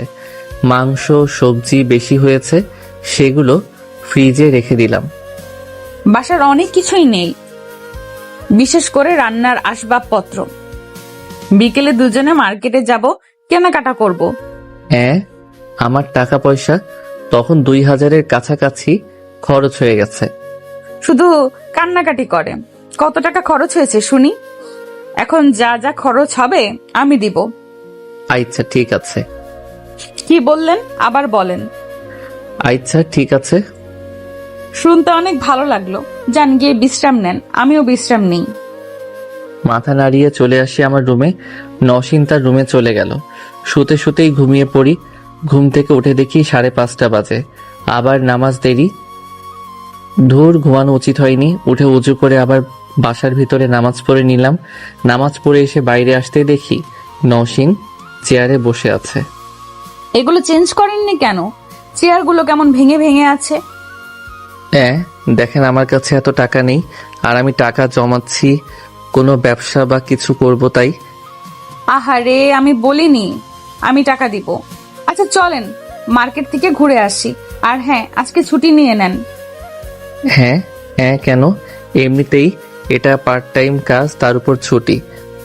তো ম্যানেজারকে ফোন দেন, তারপর আজকে ছুটির আবদার করেন, দেখবেন ছুটি দিয়ে দিবে। আচ্ছা, দেখছি। ম্যানেজারকে ফোন দিলাম কিন্তু ছুটি দিল না, তাই আঙ্কেলকে ফোন দিলাম, উনি ছুটি দিয়ে দিলেন, তাও আবার 2 দিন। চলুন, 2 দিনের ছুটি পেয়ে গেছি। বাহ, বেশ ভালোই তো। এখন চলেন মার্কেটে যাই। আমি কিন্তু জানি না কোথায় কি পাওয়া যায়, আপনাকে নিয়ে যেতে হবে। সুপার শপে যাওয়া যাবে না, দাম বেশি নিয়ে নিবে। আচ্ছা, ঠিক আছে। দুজনে ওনার গাড়িতে চলে আসি মার্কেটে। তারপর যা যা প্রয়োজনীয় আসবাবপত্র সবকিছু নিল। এগুলো নিয়ে যাব কিসে? গাড়ির পেছনে ফাঁকা আছে না, গাড়ির মধ্যে নিয়ে নিব। প্রয়োজন আছে অতিরিক্ত ভাড়া দিয়ে নিয়ে যাবার? একদিন আমার সাথে থাকতেই কিপটা হয়ে গেলেন তো। ওই না তো, বেশি কিছু হলে রিক্সা অথবা ভ্যান নিতাম। যেহেতু 2টা সোফা আর চেয়ার নিব, তখন আপনি ভ্যানে করে নিয়ে আসেন। এইসব ছোটখাটো জিনিস গাড়িতেই রাখা যাবে। চলেন ফার্নিচারের দোকানে। এত টাকা খরচ করার কি প্রয়োজন? এতদিন আপনার ওই জংলা বাসায় কেউ আসেনি, কিন্তু এখন যদি আসে তখন কোথায় বসতে দিবেন? ফ্লোরে? আচ্ছা, চলুন তাহলে। তারপর ফার্নিচারের দোকানে এসে 2টা সোফা আর চেয়ার নিলাম। নওশিন চলে গেল বাসায়। আমি ভ্যানে করে সব নিয়ে এলাম, নামিয়ে ভ্যানওয়ালাকে টাকা দিতেই চলে যাই। পুরনোগুলো একটা রুমে রেখে দুজনে সবকিছু ঠিকঠাক করলাম। এই যে মশাই, এখন কেমন লাগে বাসাটা? বাসাটা সুন্দরভাবে পেইন্ট করলে আরো সুন্দর লাগবে। ধীরে ধীরে ডাক্তার, এত তাড়াহুড়ো করার কোনো প্রয়োজন নেই। রোগী যখন বলে ডাক্তার এমন ওষুধ দেন যেন তাড়াতাড়ি সেরে যায়, কিন্তু আপনারা কি বলেন, ধীরে ধীরে সুস্থ হয়ে উঠুন। তাড়াহুড়ো করা ভালো না। তা ঠিক আছে মশাই, যদি রোগীর অবস্থা খারাপ হয়ে যায় তখন কিন্তু আবার অপারেশনও করি, তাই না? বাসার অবস্থা ঠিক ওই রোগীর মতোই, রংগুলো চটে গেছে, একদমই অবস্থা খারাপ, পেইন্ট করতে হবে। এখন এই সব কিছু করার প্রয়োজন নেই। বাসা রং করতে গেলে অনেক ঝামেলা, অনেক কিছু টানাটানি করা লাগবে, যা আমার সময় নেই আর আপনারও নেই। তাই আপাতত এটা স্কিপ করুন। যখন মনে হবে আমার কাছে সময় আছে তখন করব। আমার কথা শুনে মাথা নাড়ালো। বসুন, চা বানিয়ে নিয়ে আসি। নওশিন চলে গেল। আমি নতুন সোফায় বসে ফোন টিপতে লাগলাম। একটু পরে চা বানিয়ে নিয়ে এলো আর আমার দিকে একটা এগিয়ে দিল। আজকে সময়টা কিভাবে গেল বুঝতেই পারলাম না। কাজের মধ্যে থাকলে এমন ভাবে সময় পার হয়ে যায়। এখন আবার কে ফোন দেয়? সারাদিন কারো খোঁজ ছিল না, এখন ফোন দিচ্ছে। দেখুন, আপনার কোনো শুভাকাঙ্ক্ষী আছে। ফোন নিয়ে রিসিভ করলো। আমি আমার মতো ফোন টিপছি, উনি কারোর সাথে কথা বলছে। কথা শুনে এটা বোঝা যাচ্ছে যে ওনার কোনো বান্ধবী হবে। ফোন রেখে দিয়ে বলল, গতকাল সবাই আমার সাথে কি খারাপ ব্যবহারটাই না করলো, এখন আসছে নাটক করতে। আপনারা কয় ভাই বোন? 3 ভাই বোন, আমি, তারপর আমার ছোট ভাই আর ছোট একটা বোন। আমার ভাই পাপার সাথে বিজনেস সামলাচ্ছে আর ছোট বোন এখনো পড়াশোনা করছে। যদিও ছোট ভাইয়ের পড়াশোনা এখনো শেষ হয়নি। ও, আমার মনে হয় আপনি আমার থেকে 5-6 বছরের বড় হবেন। আরে না, এত বছর হবে না, 3 থেকে 4 হতে পারে। ও, নওশিনের সাথে গল্প গুজব করেই সময় শেষ। রাতে যে যার মতো করে ঘুমিয়ে পড়ি। পরের দিন সকালে উনি গেলেন হাসপাতালে আর আমি এলাম কলেজে। গতকাল আসা হয়নি কেন? কলেজে এসে বন্ধুদের কাছে এলাম। গতকাল বাসায় ফিরতে ফিরতে দেরি হয়ে গেছিল, আবার ঘুম থেকে উঠতে গিয়ে অনেক দেরি, তাই আসিনি। ও, স্যার জিজ্ঞেস করছিল কেন আসোনি? ইনশাল্লাহ খুব সমস্যা না হলে আর মিস যাবে না। ওরা সব কি নিয়ে এত হাসাহাসি করছে? মায়াকে নিয়ে? মা কি যেন করেছে সেগুলো নিয়ে হাসাহাসি করছে। ও, আমি কিছু বললে বিশ্বাস করবি? বিশ্বাস করার মতো বললে অবশ্যই বিশ্বাস করব। তুই যদি এমন অদ্ভুত কথা বলিস যার কোনো ভিত্তি নেই, তাহলে কিভাবে বিশ্বাস করব? তাও তো একটা কথা। বিষয়টা নর্মাল নয়, তুই বিশ্বাস করবি না। আজকে সন্ধ্যায় আমার বাসায় আসিস, তাহলে বুঝতে পারবি কি হয়েছে। দেখ ভাই, প্যারানর্মাল হলে আমি নেই, বোঝ যে আছে দিনে বুঝে আছে দিনে বিশ্বাস না করলেও রাতে কিন্তু করি। আরে সেই রকম কিছু না। আর আমি থাকতে ভয় কিসের? বিষয়টা ভয় পাওয়ার না, বিষয়টি হচ্ছে আশ্চর্য থেকে আশ্চর্য হবার। আল্লাহ ভালো জানেন কি দেখাবি তুই। আচ্ছা ঠিক আছে, সন্ধ্যায় না হলে তোর বাসায় যাব। কিন্তু তুই আজকে কাজ যাবি না? কাজে গেলে কি তোকে সন্ধ্যায় ডাকতাম? আজকে আমার ছুটি আছে। দুজনে কথা বলতে বলতে ওই মেয়ে এলো, মানে ভাইস প্রিন্সিপালের মেয়ে যারা। আবার কি জন্য এদিকে আসছে আল্লাহ ভালো জানেন। এই মেয়েকে তোকে পছন্দ করতে শুরু করেছে, আমার মনে হচ্ছে সেটাই হবে। এদিকে ওদিকে দেখার সময় নেই, বাসায় পড়িয়াছে। সত্যি করে বলতো বিষয়টা কি? অপেক্ষা করো। আর নিজের চোখে না দেখলে বিশ্বাস হবে না, তাই তোকে বলে তোর সামনে হাসির পাত্র হবার কোনো ইচ্ছা নেই। তবে এমন কিছু দেখবি কল্পনাও করতে পারবি না। হাই, কেমন আছেন সবাই? আলহামদুলিল্লাহ ভালো। আপনার অবস্থা কি? আমার অবস্থা এই তো মোটামুটি। আপনার বন্ধু কি বোবা? কেমন কথা বলেন না? চোখে কি সমস্যা? কোনো দিকে দেখে না? আলহামদুলিল্লাহ ভালো। আপনার কি অবস্থা? আমার বন্ধু মেয়েদের মতো লাজুক স্বভাবের, মেয়েদের দেখলে লজ্জা পাই। হ্যাঁ, কেন? এদিকে লজ্জা পাওয়ার কি আছে? লজ্জা না, ভয় পাই। শুনেন কেন ভয় পাই? যখন আমরা ক্লাস 9-এ তখন একজনকে পছন্দ হয় আর প্রপোজ করে, কিন্তু ওই মেয়ে আমার বন্ধুকে এমন মারে যে মেয়েদেরকে দেখে ভয় পাওয়া শুরু করে। তাহলে এই ব্যাপার। জি, এর জন্য মেয়েদের থেকে 10 হাত দূরে।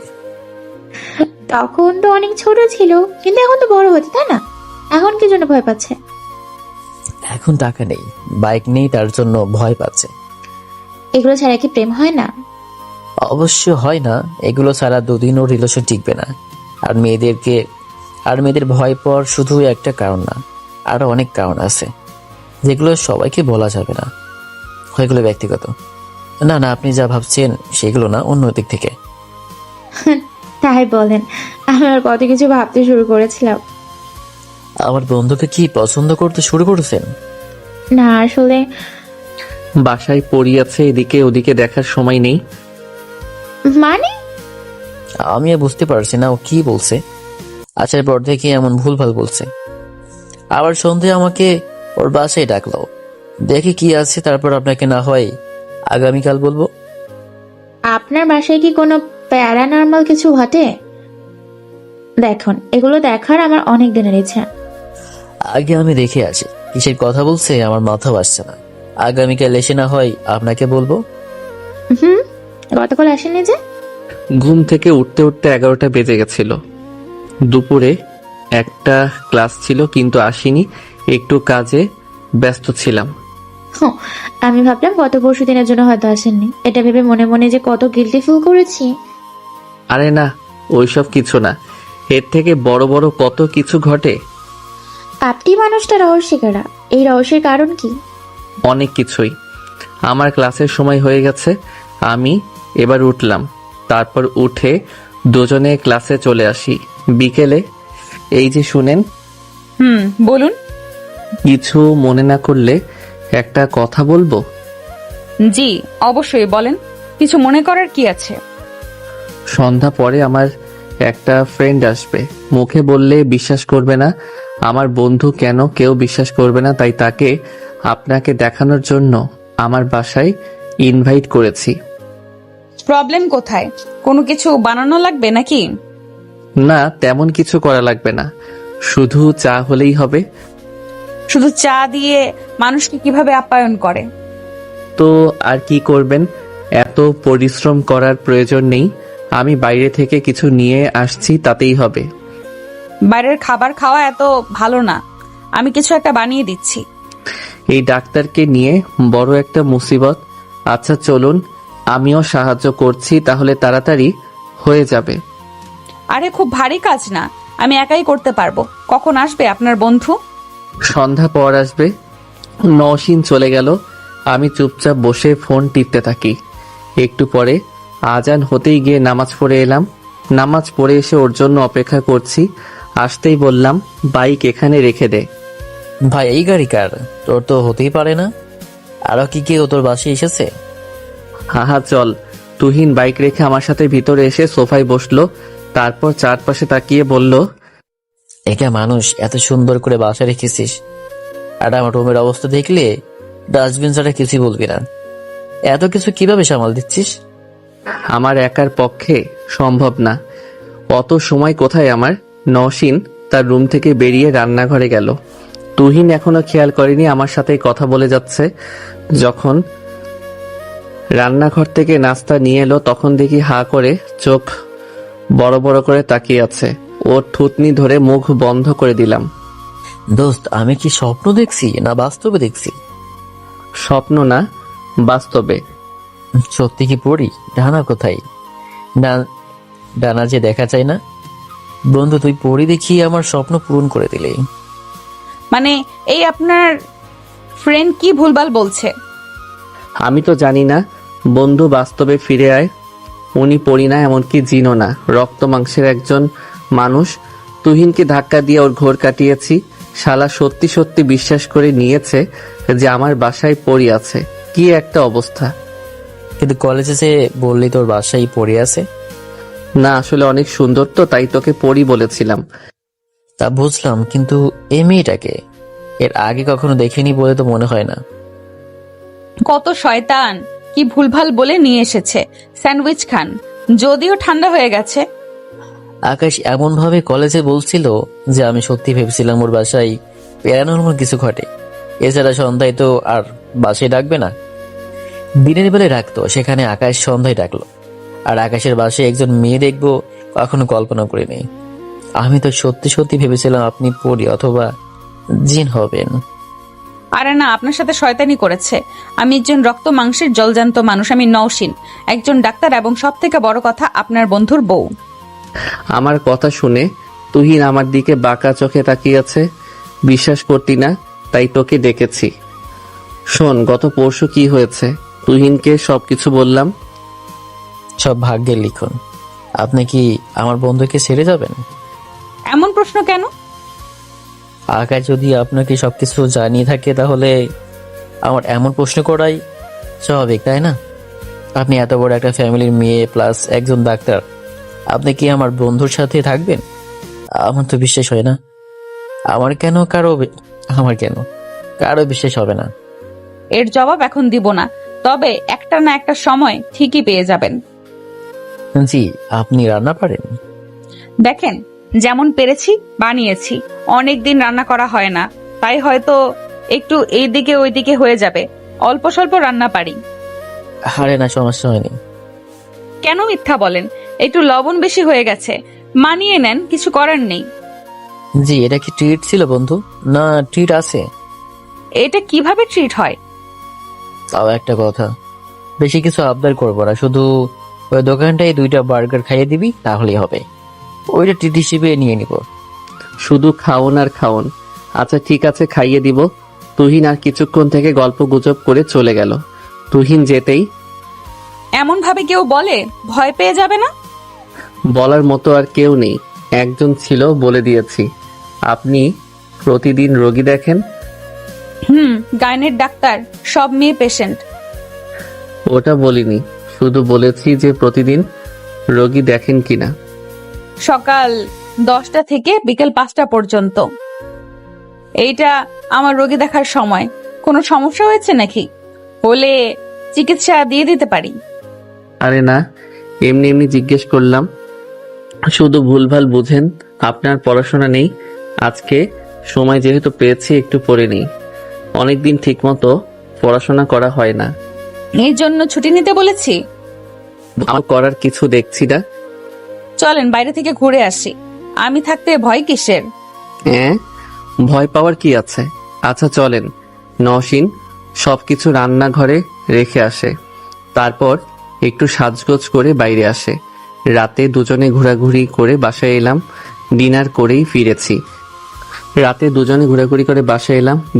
ফিরেছি। রাত অনেক হয়েছে, গিয়ে ঘুমিয়ে পড়েন। নওশীন তার রুমে চলে গেল। আমি রুমে এসে পড়তে বসলাম। মেয়েটা কেমন এখন পর্যন্ত বুঝতে পারলাম না। ঘড়ির দিকে তাকিয়ে দেখি 1টা বাজছে। উঠে ফিরতেই দেখি নওশীন দরজায় হেলান দিয়ে দাঁড়িয়ে আছে। এমনভাবে দাঁড়িয়ে থাকাতে বেশ অবাক হলাম। ভিতরে এসে বসেন। ওখানে অমনভাবে দাঁড়িয়ে আছেন কেন? ঘুম আসছে না। বাইরে এসে দেখি এখনো দরজা খোলা আছে, লাইটও জ্বলছে। এসে দেখি পড়ছেন। ঘুম না আসার কারণ কি? নির্ঘাত কিছু একটা নিয়ে অধিক চিন্তিত? না শক্ত বিছানা তাই ঘুম আসছে না, না এসি নেই তাই চোখে ঘুম নেই? সব সমস্যাই একসাথে। কিছু করার নেই, আমার বিছানাটা একটু নরম আছে। তাহলে আপনি এখানে ঘুমান। এসির কথা বলে লজ্জায় ফেলবেন না, মাফ করবেন। ধন্যবাদ। নওশিন এসে আমার বিছানায় শুয়ে গেল। আমি আবার পড়তে শুরু করি। আধা ঘন্টা পর চেয়ার ছেড়ে উঠে দেখি এখনো জেগে আছে আর আমার দিকে তাকিয়ে আছে। কিছু বুঝলাম না ওনার কি হয়েছে। বাসার টেনশন কি ওনাকে গ্রাস করেছে? কি ব্যাপার আপনার চোখে আজকে ঘুম নেই? সমস্যাটা যে কি বুঝবো কিভাবে? যান গিয়ে ঘুমিয়ে পড়েন। মাথা নাড়িয়ে চলে এলাম পাশের রুমে। চোখের সামনে বিরিয়ানি, কিন্তু খাবার উপায় নেই। ভয় হয় যদি কিছু বলে তাহলে তো সর্বনাশ। এমনি মেয়েদের ভয় পাই, তখন আরো ভয় পাবো। ঘুম রে, কোথায় আছিস? আমার কাছে আয়। থুর, তখন মাইন্ডের ভেতরে কি সব চিন্তা করতে গেলাম, আর তখন কি সব পড়তে গেলাম। এখন আমার ঘুম চাঙ্গে। বুঝতে পারছি আমাকে অনেক ভয় পাচ্ছে, তাই দূরে দূরে থাকছে। এমন ভাবে ঘুম আসবে না, নিজেকেই কিছু করতে হবে। যাই শেষবারের মতো ওয়াশরুম থেকে ঘুরে আসি। রুম থেকে বেরিয়ে ওয়াশরুমে চলে এলাম। ওয়াশরুম থেকে বেরিয়ে দেখি নওশিন দাঁড়িয়ে আছে। ঘটনা কি? ওনার কি হয়েছে আজকে এমন করছে কেন? ওনার কাছে গিয়ে বললাম, কি হয়েছে আপনার? কোনো কিছু বলছে না, শুধু আমার দিকে তাকিয়ে আছে। ওনার চোখের চাহনি বলছে উনি উত্তেজিত হয়ে আছে, কিন্তু আমি কি করব? ওনার কাছে যেতেই আমাকে দেওয়ালের আমার ঠোঁটের উপরে ঝাঁপিয়ে পড়ে। ওনার কাছে যেতেই আমাকে দেওয়ালের সাথে চেপে ধরে আমার ঠোঁটের উপর ঝাঁপিয়ে পড়ে। আমি রেসপন্স করলাম, ঠোঁট ছেড়ে দিয়ে কাঁধে কিস করলাম। নওশিন কেঁপে উঠল, কেমন পাগলের মতো করছে। কোলে উঠিয়ে আমার রুমে এলাম। তারপর যা হবার হলো তা জেনে আপনাদের কি? হ্যাঁ, গোপন কথা ওপেন করতে নেই। বেশ অনেকক্ষণ পর আপনি হঠাৎ করেই এত হর্নি হয়ে উঠলেন কেন? একটা চ্যাপ্টার পড়তে গিয়ে আগে পড়েছি, মাথার ভেতরে উল্টাপাল্টা চিন্তা ভাবনা আসলেও নিজেকে সামলানো গেছে, কারণ তখন বর ছিল না, কিন্তু এখন বর আছে ভাবতেই। আসলে সরি, কি থেকে কি হয়ে গেল? সরি কেন? এমন না যে আমরা অবিবাহিত বা আমি অন্য কেউ। এখানে তো কারোর অমত ছিল না, আমার মর্জি মতোই সবকিছু হয়েছে। আমার আর কিছু বলার নেই। দুজনের শরীরে কোনো পোশাক নেই, শুধু শরীরের উপর একটা চাদর। ওনাকে জড়িয়ে ধরে আছি। ধুর মিয়ারা, কি হয়েছে না হয়েছে জানতে চেয়ে লজ্জায় পড়বেন না? কতবার কি হয়েছে এগুলো গোপন কথা ওপেন করতে নেই। সকালে উঠে উজু করে নামাজ পড়ে এসে পড়তে বসলাম। নওশিন এখনো শুয়ে আছে। আমি পড়তে পড়তেই উঠে গেছে। এসে হাত সরিয়ে দুই দিকে পা করে কোলে বসে ঠোঁটের উপর চুমু দিল। তারপর গলা জড়িয়ে কাঁধে মাথা রাখলো। আমি আমার মতো পড়তে থাকলাম। একটু পরপর ঠোঁটের উপর চুমু দিচ্ছে আর কাঁধে মাথা রাখছে। এত পড়াশোনা করেন আপনি? ক্লাসের second boy, first boy Tuhin. বাহ, ভালোই তো।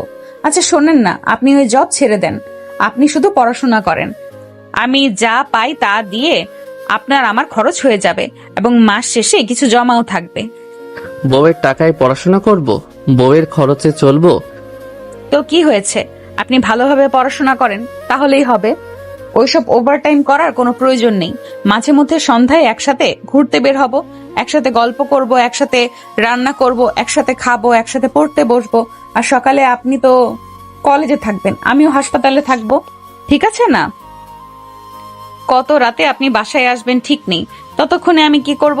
একা বাসায় থাকবো, ভয়ে ভয়ে শেষ হয়ে যাব। আমি একা একা থাকতে পারবো না। সবকিছু ঠিক আছে, কিন্তু না, কোনো কিন্তু না, যেটা বললাম সেটাই। রাজি হয়ে যান না, এমন করছেন কেন প্লিজ? ঠোঁটে গালে কপালে চুমু দিতে লাগলো আর রাজি হবার জন্য বলতে লাগলো। এমন ভাবে বললে কে রাজি হবে না বলুন? আচ্ছা ঠিক আছে, আমি ফোন দিয়ে বারণ করে দিব। সকাল সকাল আবার গোসল করার ইচ্ছা জেগেছে? সমস্যা কোথায়? তাই না, কিন্তু এখন আমি পড়ছি। মাইন্ড অন্য কোথাও নিয়ে যাবার প্রশ্নই আসে না। আপনার মাইন্ডকে বলতে হবে না। হাত কোথায় গেছে খেয়াল আছে? না, আসলে আবার মুখের সামনে মুখ নিয়ে এলো।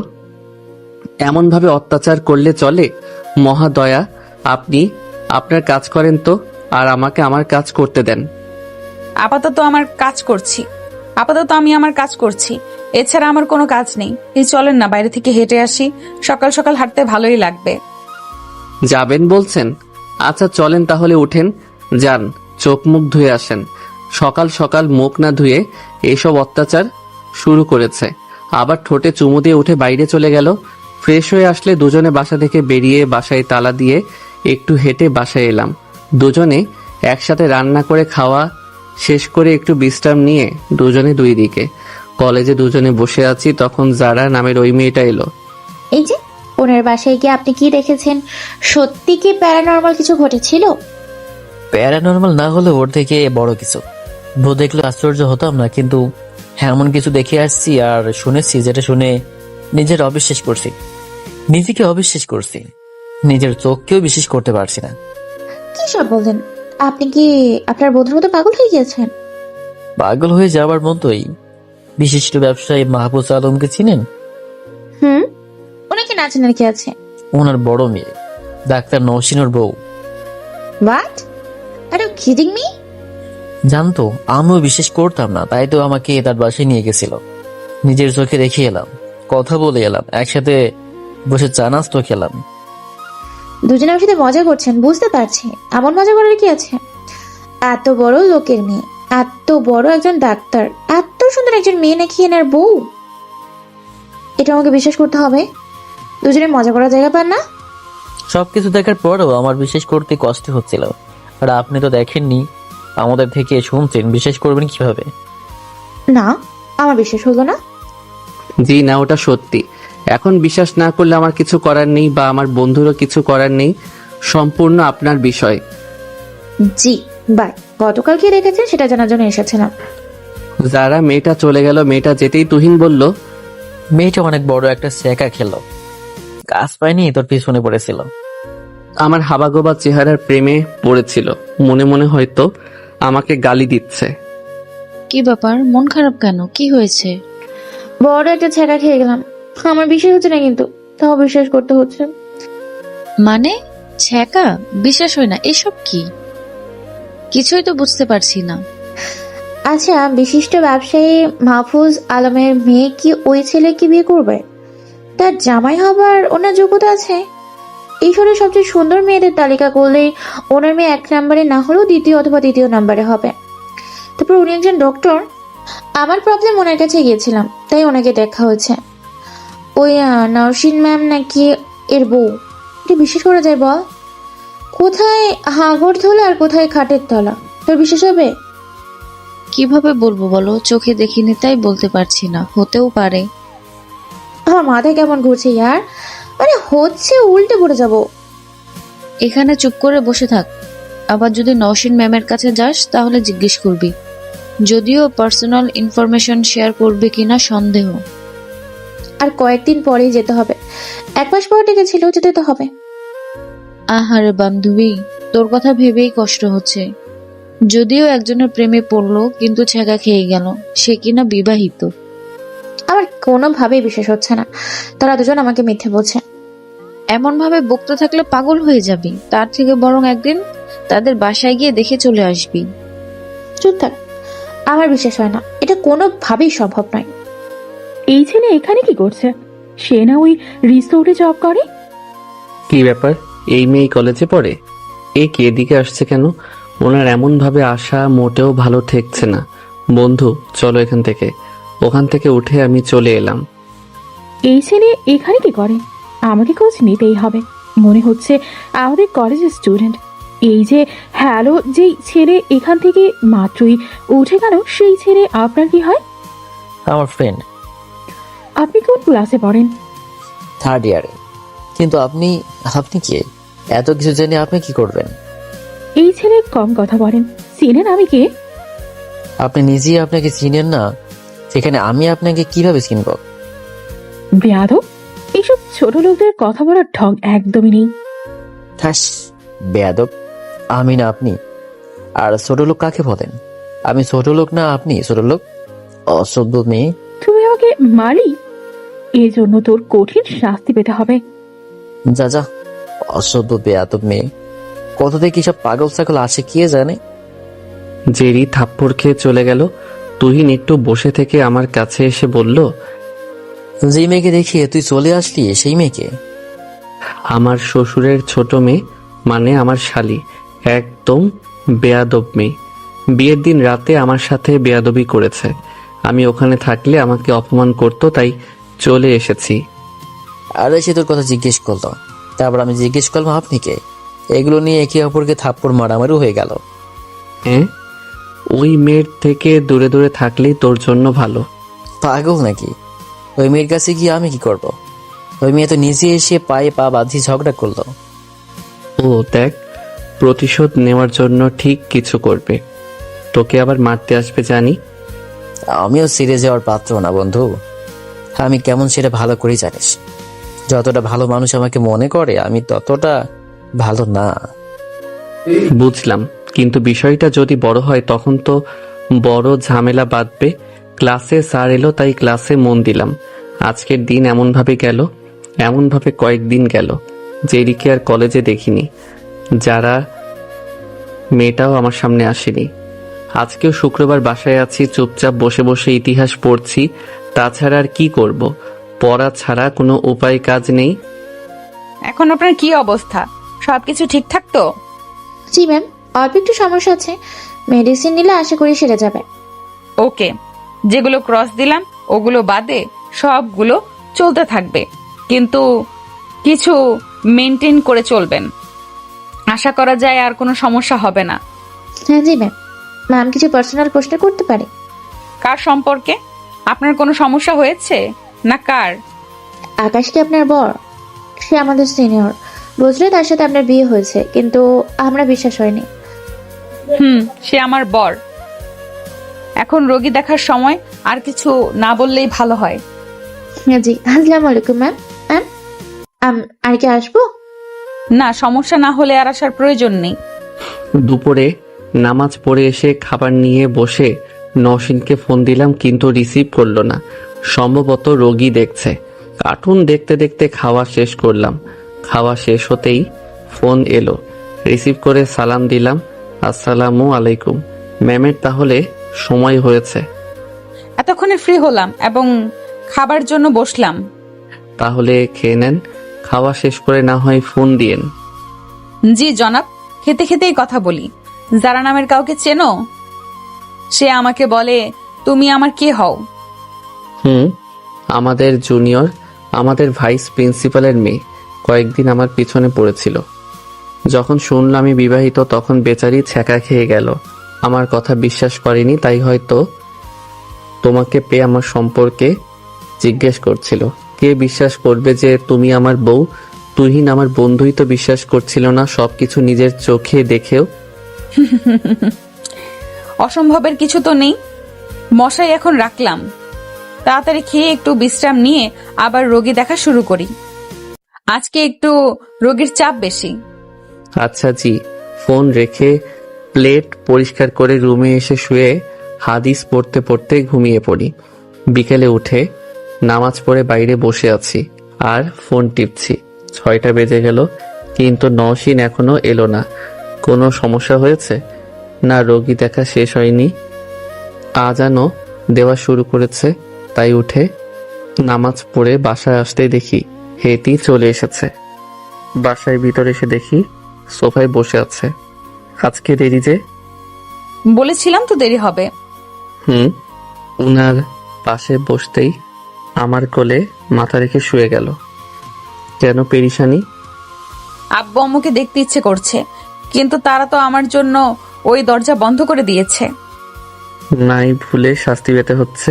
ওই সময় ওই রুমের সামনে না গেলেই হতো। তুমি না গেলেও অন্য কেউ তো যেত, তাই না? তারা প্ল্যান করে রেখেছিল আমার বিয়ে ভাঙার, তুমি না গিয়ে অন্য কেউ হলে সেই কোরবানি হয়ে যেত। তবে সব মিলিয়ে আলহামদুলিল্লাহ। নওশিনের মুখের দিকে তাকিয়ে বললাম, এত শুক্রিয়া আদায় করছো যে?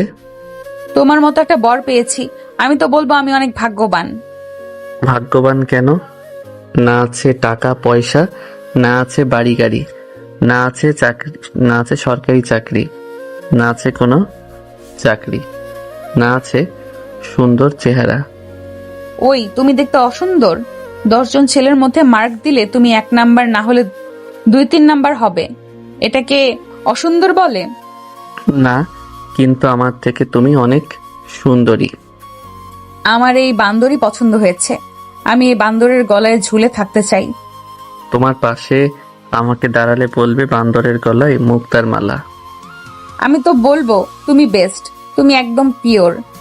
আমার আর কি চাই? হ্যাঁ, আমার মনে হয় ভালো মেয়েরা এর থেকে বেশি কিছু চাইবে না। আমি এই জন্য ভাগ্যবতী। তাই না? বুকে ঝুঁকে কপালে একটা চুমু দিয়ে বললাম, তুমি শুধু ভাগ্যবতী না, তুমি আমার গুণবতী, রূপবতী, কেশবতী, মায়াবতী, সুহাসিনী।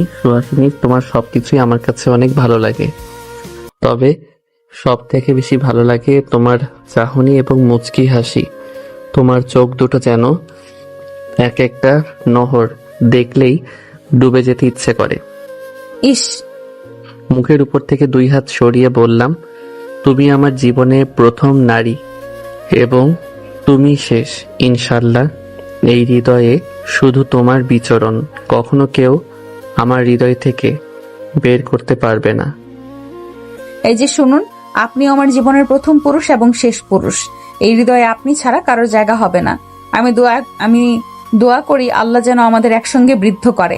আমি দোয়া করি যেন কখনো যেন আলাদা না করে, সারা জীবন যেন এইভাবেই থাকার তৌফিক দান করে।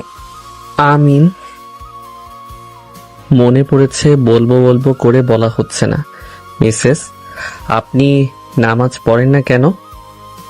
মাঝে মধ্যে পড়া হয়, মাঝে মধ্যে বাদ যে পড়েছে আর পড়া হয়নি। তুমি নামাজ পড়ো?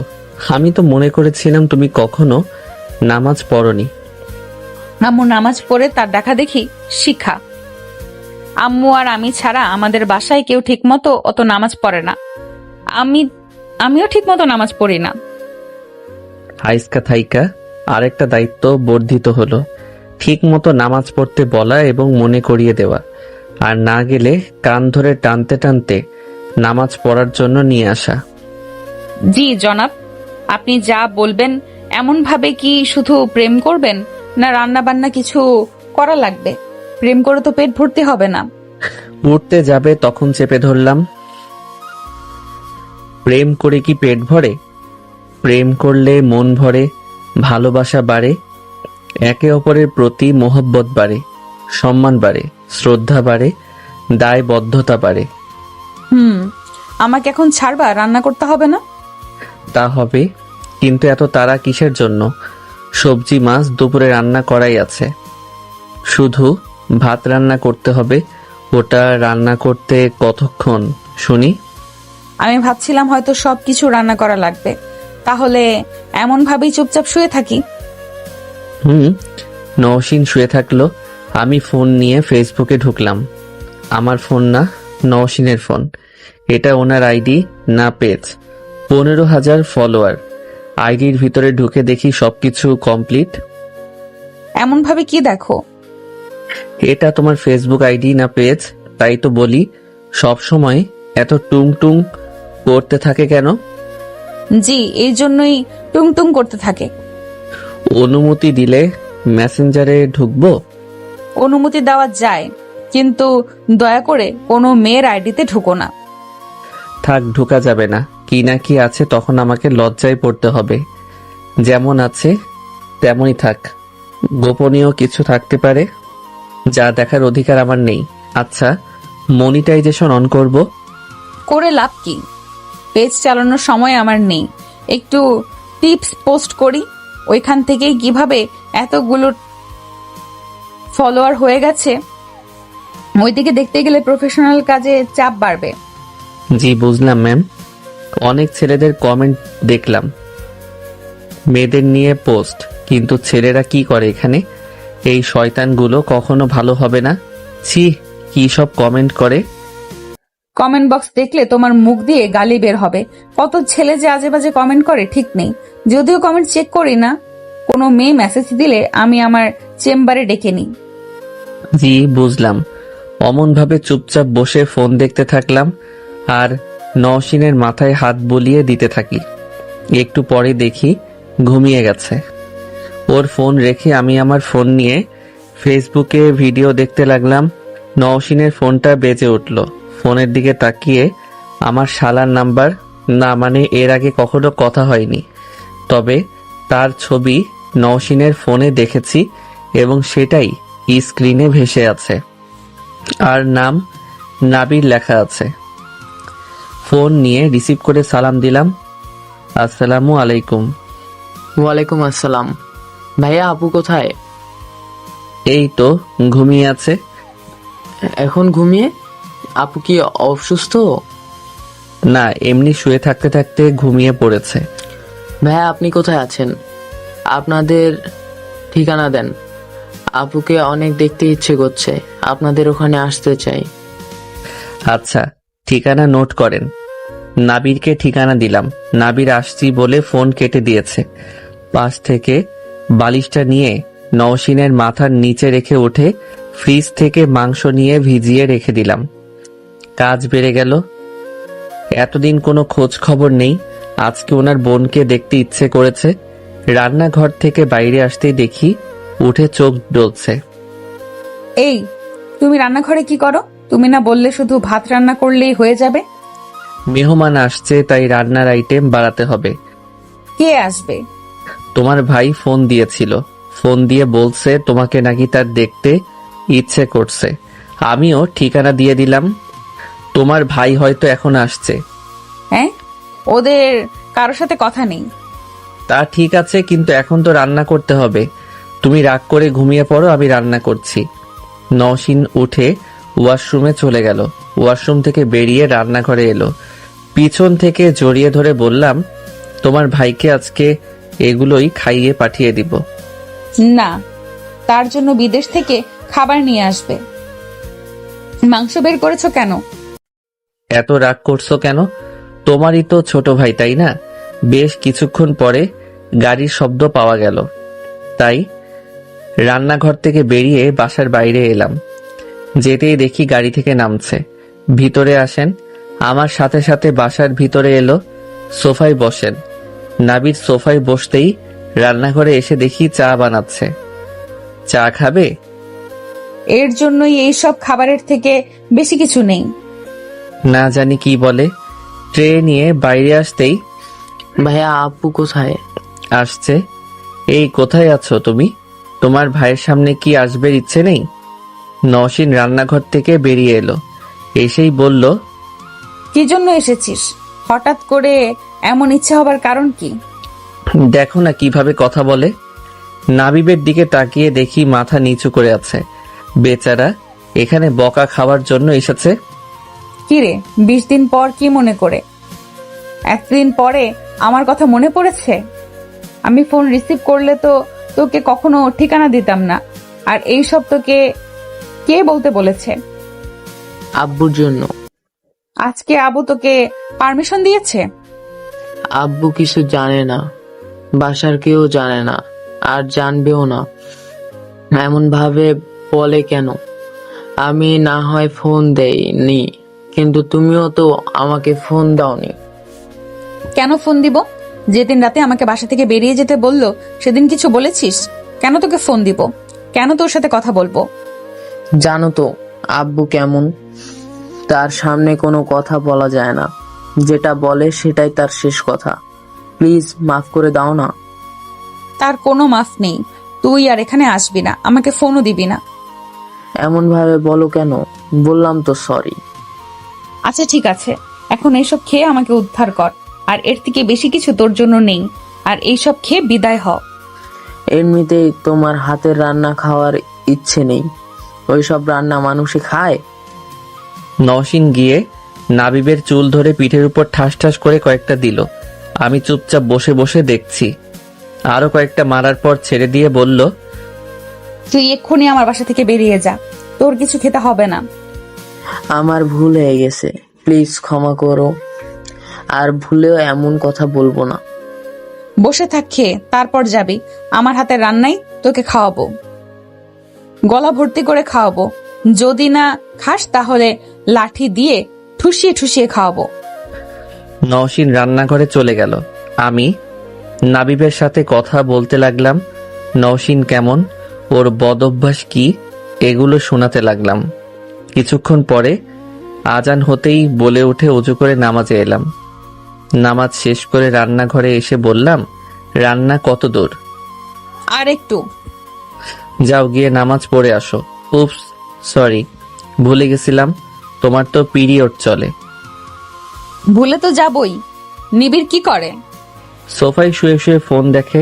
বাসায় কি এমন ভাবে মারামারি করো নাকি? আরে না, তবে রাগ হলে একটু এমন হয়ে যায়। এমন ভাবে দুষ্টুমি করলে কিন্তু ছ্যাঁকা দিয়ে দিব। সরো তুমি। হ্যাঁ আচ্ছা, দুপুরের সবজি আর মাছ বের করে নিয়ে আসি, একটু গরম করে নাও। যেই ভাবা সেই কাজ। বেশ কিছুক্ষণ পরে কথা বলতে বলতে খাওয়া শেষ করলাম। খাওয়া শেষ করে বলল, স্বাদ দুই রকম কেন? আমাদের দুজনের রান্না দুই রকম। থাকবি না চলে যাবি? থাক, যাবে না, বাসায় যেতে হবে। আব্বু জানলে বকাঝকা করবে। নাবির আর কিছুক্ষণ থেকে চলে যায়। দুজনে পরিষ্কার করে রুমে এলাম। নওশিন শুয়ে গেল। আমি একটু পড়তে বসলাম। একটু পরে নওশিন এসে হাত সরিয়ে দুই দিকে পা করে দুই কাঁধে হাত রাখলো। তারপর কপালে একটা চুমু দিয়ে বলল, তোমার পড়াশোনা এখন চাঙ্গে। আর কি কাজ আছে? ঠোঁটে একটা চুমু দিলাম। নওশিন কাঁধে মাথা রেখে আমার মাথায় হাত বলিয়ে দিতে লাগলো। আমি চুপচাপ পড়তে থাকি। কিছুক্ষণ পরে বুঝতে পারলাম যে ঘুমিয়ে গেছে। কিছুক্ষণ পরে উঠে নওশিনকে শুইয়ে দিয়ে ওয়াশরুমে এলাম। এসে মতি আই গিয়ে হুতি গেলাম। দুদিন পর। বলো, এমন সময়ে ফোন দিচ্ছ কেন? কোনো কিছু হয়েছে? ভাবি আমি তুহিন। আকাশ কোথায়? ভাবি আমরা আপনার হাসপাতালের জরুরি বিভাগে। আকাশ কি ইমার্জেন্সিতে। হোয়াট? কেন? আকাশের কি হয়েছে? হাসপাতালে কেন? আমরা দুজনে বসেছিলাম, হঠাৎ করে আপনার ছোট বোন কয়েকজন ছেলে নিয়ে এসে আকাশকে মারতে অর্ডার দেয়। তাকে এলো পাথারি মারতে শুরু করে। আমি বাধা দিতে গেলে আমাকেও মারে। একজন মাথায় আঘাত করে, যার কারণে জ্ঞান হারিয়ে যায়। আমি আর আমার এক বন্ধু ওকে হাসপাতালে নিয়ে এসে আপনাকে ফোন দেয়। আমি আর আমার এক বন্ধু ওকে হাসপাতালে নিয়ে এসে আপনাকে ফোন দিলাম। আমরা 15 নম্বর রুমের সামনে আছি। নওশিন আর কিছু বলল না। ফোন কেটে রোগী রেখে তার সেক্রেটারিকে সবাই বসতে বলে চলে আসি ইমার্জেন্সিতে। নওশিন কিছু না বলে ইমার্জেন্সিতে ঢুকে গেল। নৌশিন, আপনি এখানে কেন? ডাক্তার কি অবস্থা? ভালোভাবে দেখেন। আমিও দেখছি। গ্লাভস আর মাস্ক কোথায়? আমি দেখছি কয়েক জায়গায় কেটে গেছে আর মাথায় আঘাত পাওয়ার জন্য জ্ঞান হারিয়েছে। এর বেশি কিছু না। আপনি এত অস্থির হচ্ছেন কেন? কি হন উনি? আমার বর হয়। নার্স, আমাকে গ্লাভস আর মাস্ক এনে দাও। আর কোনো সমস্যা নেই, কত পরিষ্কার করে দিয়েছি, মেডিসিনও লাগানো হয়েছে। একটু পরেই জ্ঞান ফিরে আসবে। মনে হচ্ছে কেউ ওনাকে মেরেছে। সেটাই শুনলাম, ওর বন্ধুরা তাই বলল। তাহলে সেদিন যা শুনছিলাম সত্যি? এনার সাথেই তাহলে আপনার বিয়ে হয়েছে? জি, এখানেই থাক এমন ভাবে। জ্ঞান ফিরলে বাসায় নিয়ে চলে যাব। জি, আমি কিছু ওষুধ লিখে দিচ্ছি, এগুলো খাওয়াবেন, তাহলে তাড়াতাড়ি সুস্থ হয়ে যাবে। আমি তাহলে গেলাম। জি, আজকে আর রোগে দেখা হলো না। ফোন দিয়ে বারণ করে দিই। হ্যালো সবাইকে জানিয়ে দেন, দুপুরের পরে রোগী দেখব। রুমের ভেতর যে আছে তাকে বসে থাকতে বলেন। কিছুক্ষণ পরে আমি আসছি। আগে আসলে আগেই রোগী দেখব। বেশ কিছুক্ষণ পরে তুহিন ভিতরে আসে। ভিতরে ঢুকতেই নওশিন বলে, কোনো কারণ ছাড়াই এমন করলো? জি, আমরা বসেছিলাম, তখন আপনার ছোট বোন এসে কোনো কিছু না বলেই মারতে লাগলো। আকাশ বলছিল আপনার বোন তাকে পছন্দ করে না। আপনাদের যেদিন বিয়ে হয় সেদিন ওর মুখে ড্রিঙ্কস ছুঁড়ে মেরেছিল এবং লাথিতে ফেলেও দিয়েছিল। আপনার বোনের একটাই কথা, আকাশকে তার পছন্দ না। আপনি কিছুক্ষণ এখানে বসে থাকতে পারবেন? আমি একটু এক জায়গায় যাব। জি পারবো। নওশিন আমার হাত ছেড়ে উঠে চলে গেল।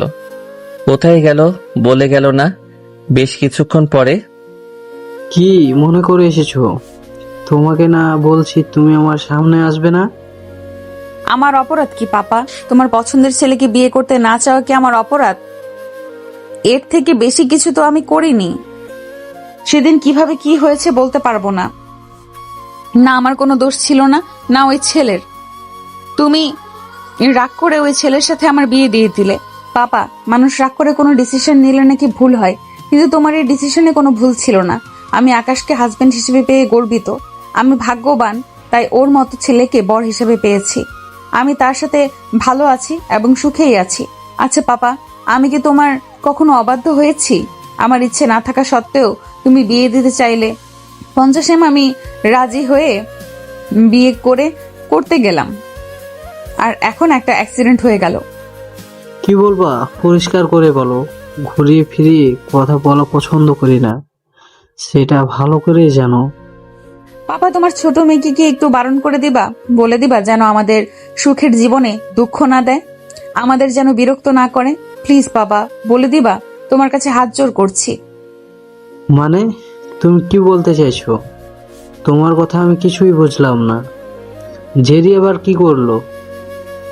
লোকজন ভাড়া করে আমার হাজবেন্ডকে মেরে রক্তাক্ত করেছে, মেরে মাথা ফাটিয়ে দিয়েছে। এখন হাসপাতালে ভর্তি আছে। পাপা, আমার হাজবেন্ডকে তার পছন্দ হয়নি বলে এমন ভাবে মারবে? আমার তো তাকে পছন্দ হয়েছে। তুমি তো তার সাথে আমার বিয়ে দিয়েছো, ওর সাথে নয়। তাহলে এখানে ওর পছন্দ অপছন্দের কি আছে পাপা? পাপা কেন আমার হাজবেন্ডকে মারলো? কি ক্ষতি করেছে সে? তাকে কি হুমকি দিয়েছে? তাকে কি হুমকি ধামকি দিয়েছে? তোমাদের কাউকে কিছু বলেছে? তোমাদের থেকে কিছু চেয়েছে? তাহলে কেন এমন করলো বলতে পারো পাপা? তুমি যা বলছো তাই তো আমি করেছি, কোনো প্রতিবাদ করিনি। তোমার ডিসিশন মেনে নিয়েছি, তারপরেও কেন এমন করলো পাপা? পাপা প্লিজ, জেরিকে বারণ করে দিও। তোমার কাছে আমার রিকোয়েস্ট থাকলো। নওশিন এগুলো বলে ওর বাবার অফিস থেকে বের হতেই দেখে নাবির আসছে। আপু কি হয়েছে, কান্না করছো কেন? তুমি অফিসে এখন এসেছিলে? নওশিন কোনো উত্তর না দিয়ে চলে আসে। নাবির ওর বাবার কেবিনে গিয়ে দেখে চুপচাপ বসে আছে। ফেসের আগের ছাপ স্পষ্ট বোঝা যাচ্ছে। এমন রেগে থাকতে দেখে নাবির ভয় পেয়ে যায়। আব্বু, আপু কি জন্য এসেছিল? এমন ভাবে কান্না করতে করতে গেল কেন? কি হয়েছে? জেরিকে কলেজ থেকে নিয়ে বাসায় আসো। আমি বাসায় গেলাম। কি হয়েছে? তোমাকে কি বললাম শুনতে পাওনি? তোমাকে যেটা বললাম তুমি সেটা করো। বেশি কথা বলা পছন্দ করি না, তুমি জানো। নাবিবের দ্বিতীয় কথা বলার সাহস হলো না। নাবির অফিস থেকে বেরিয়ে যায় আর উনিও বাসার উদ্দেশ্যে রওনা দেয়। তোর জ্ঞান ফিরেছে? হাসপাতাল কে নিয়ে এলো? আমি আর টুয়েল চলে গেছে। ভাবি আমাকে এখানে থাকতে বলে কোথায় যে গেল, কিছু বলে গেল না। বললো আমি যেন একটু এখানে থাকি। কোথায় যেতে পারে? বন্ধু, তোর ভাগ্য দেখে আমার হিংসা হচ্ছে। তুই বলতি আল্লাহ তোকে সব দিক থেকেই পঙ্গু করে রেখেছে, সব দিক থেকে তোর ভাগ্য খারাপ। কিন্তু আমার কাছে কি মনে হয় জানিস, তোকে আল্লাহ সেরকম করে রেখেছিলেন এমন কিছু দিবে বলে। তুই অনেক ভাগ্যবান। ভাবি যতক্ষণ এখানে ছিল ততক্ষণ তোর হাত ধরে বসে চোখের পানি ফেলছিল। ভাবির সেদিনের কথা বিশ্বাস না হলেও আজকে বিশ্বাস করছি। আমি ভেবেছিলাম সে অহংকারী হবে, তোর সাথে খারাপ ব্যবহার করবে, তোর সাথে থাকবে না, কিন্তু সবকিছু কেমন যেন উল্টোপাল্টা। ভাবি আর তার ছোট বোনের মধ্যে আকাশ এবং জমির পার্থক্য। আমিও এই সবই ভেবেছিলাম, কিন্তু তেমন কিছু হয়নি। যেমন রূপ তেমনই ব্যবহার, যেমন নাম তেমনই সে। মিষ্টি তো আর টক হয় না। আমার ফোন কোথায়? ফোন দিয়ে দেখি কোথায় আছে। তোর ফোন আমার কাছে, ভাবিকে ফোন দেওয়ার জন্য নিয়েছিলাম, এই নে। তুহিন ফোন দিতেই নওশিনকে ফোন দিলাম। কয়েকবার রিং হবার পর রিসিভ করলো। কোথায় গেছো তুমি? আর কোথায় আছো? রাস্তায় আর কয়েক মিনিটের মধ্যেই চলে আসছি। ফোন কেটে দিল। আমি চুপচাপ শুয়ে আছি। একটু পরে নওশিন এলো, এসে আমার হাত ধরে মুখে ঠেকিয়ে কান্না করে দিল। আমি তো ঠিক আছি, কান্না করছো কেন? আমার জন্য তোমাকে এমন ভাবে মার খেতে হয়েছে।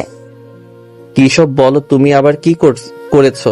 জেরির ভুল ছিল, ছোট মানুষ ভুল করেছে, কিন্তু তুমি কোথায় গেছিলে? পাপার সাথে কথা বলতে গিয়েছিলাম। কেন তার ছোট মেয়ে এমন করলো সেটাই জিজ্ঞাসা করতে গিয়েছিলাম।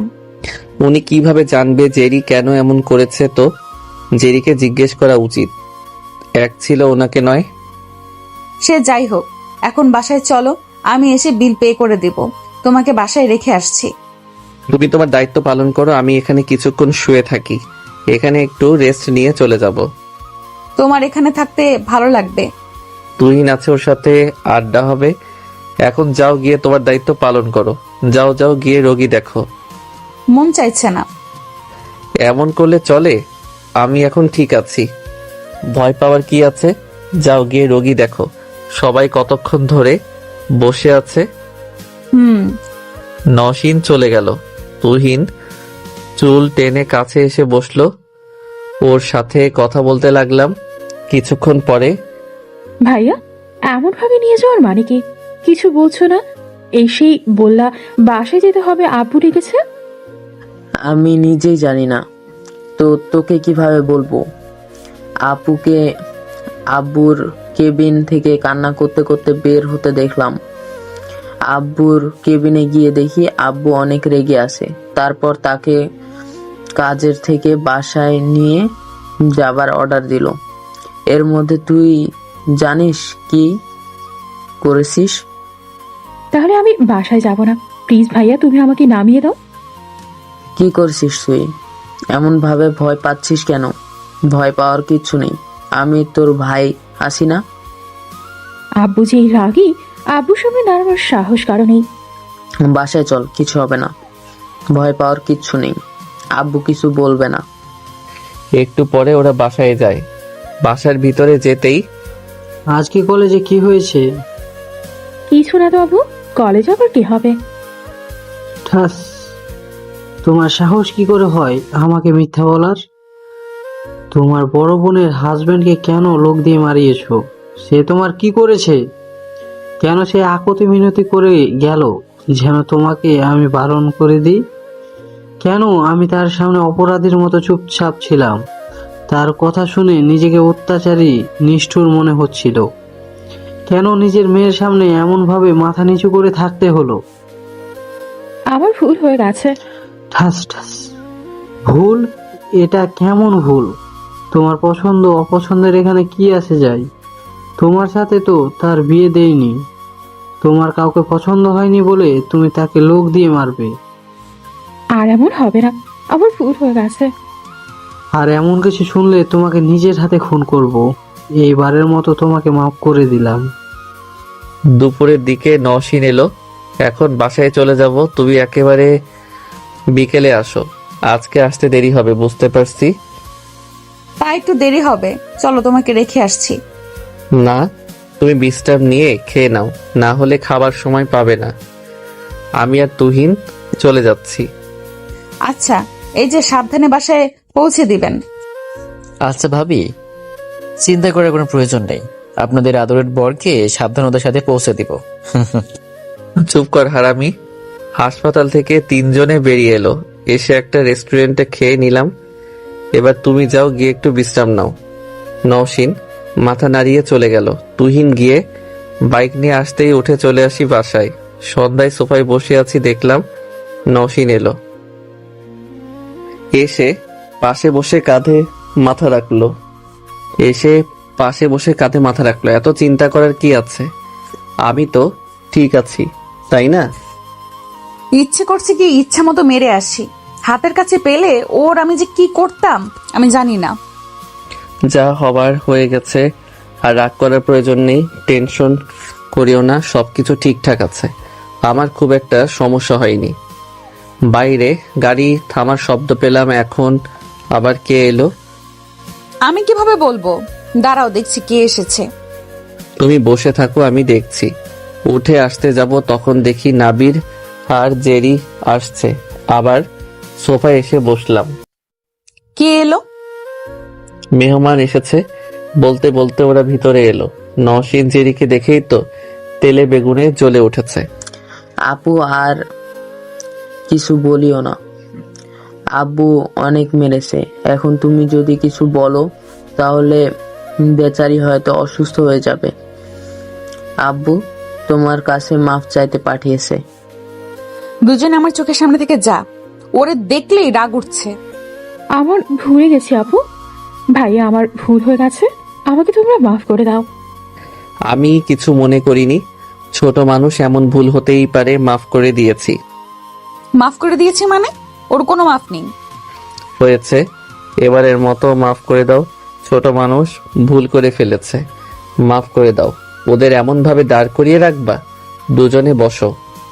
দুজনে বসেন। আমার কথা শুনে দুজনে বসতে যাবা, তখন নওশীন বাধা দিল। আমি নওশীনকে ধরে বললাম দুজনে বসেন।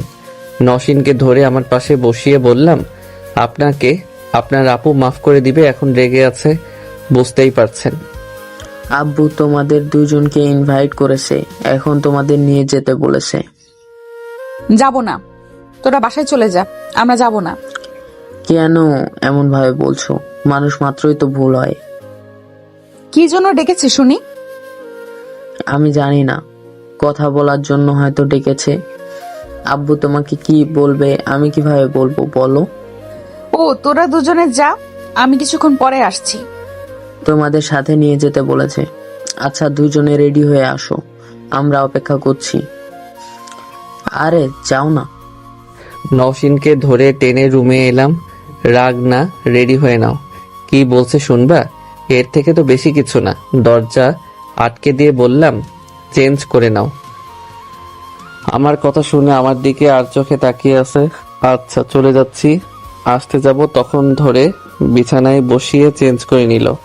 আমি কি করব দেখা ছাড়া। আমি শুধু চেঞ্জ করে শার্ট পরে নিলাম আর স্যান্ডেল বের করে পরলাম। এই ট্রাউজার পরে যাবা? এই চেঞ্জ করো, চেঞ্জ করে তাড়াতাড়ি আসো। হ্যাঁ, এইটাই সমস্যা। কি সমস্যা কি, তাই না? আচ্ছা চেঞ্জ করছি। প্যান্ট চেঞ্জ করে বেরিয়ে এলাম।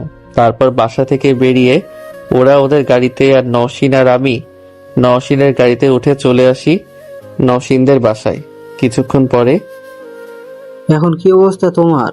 শরীরের অবস্থা ভালো তো? জি আলহামদুলিল্লাহ ভালো। আপনি কেমন আছেন? ভালো। আমার মেয়ের হয়ে তোমার থেকে ক্ষমা চাচ্ছি।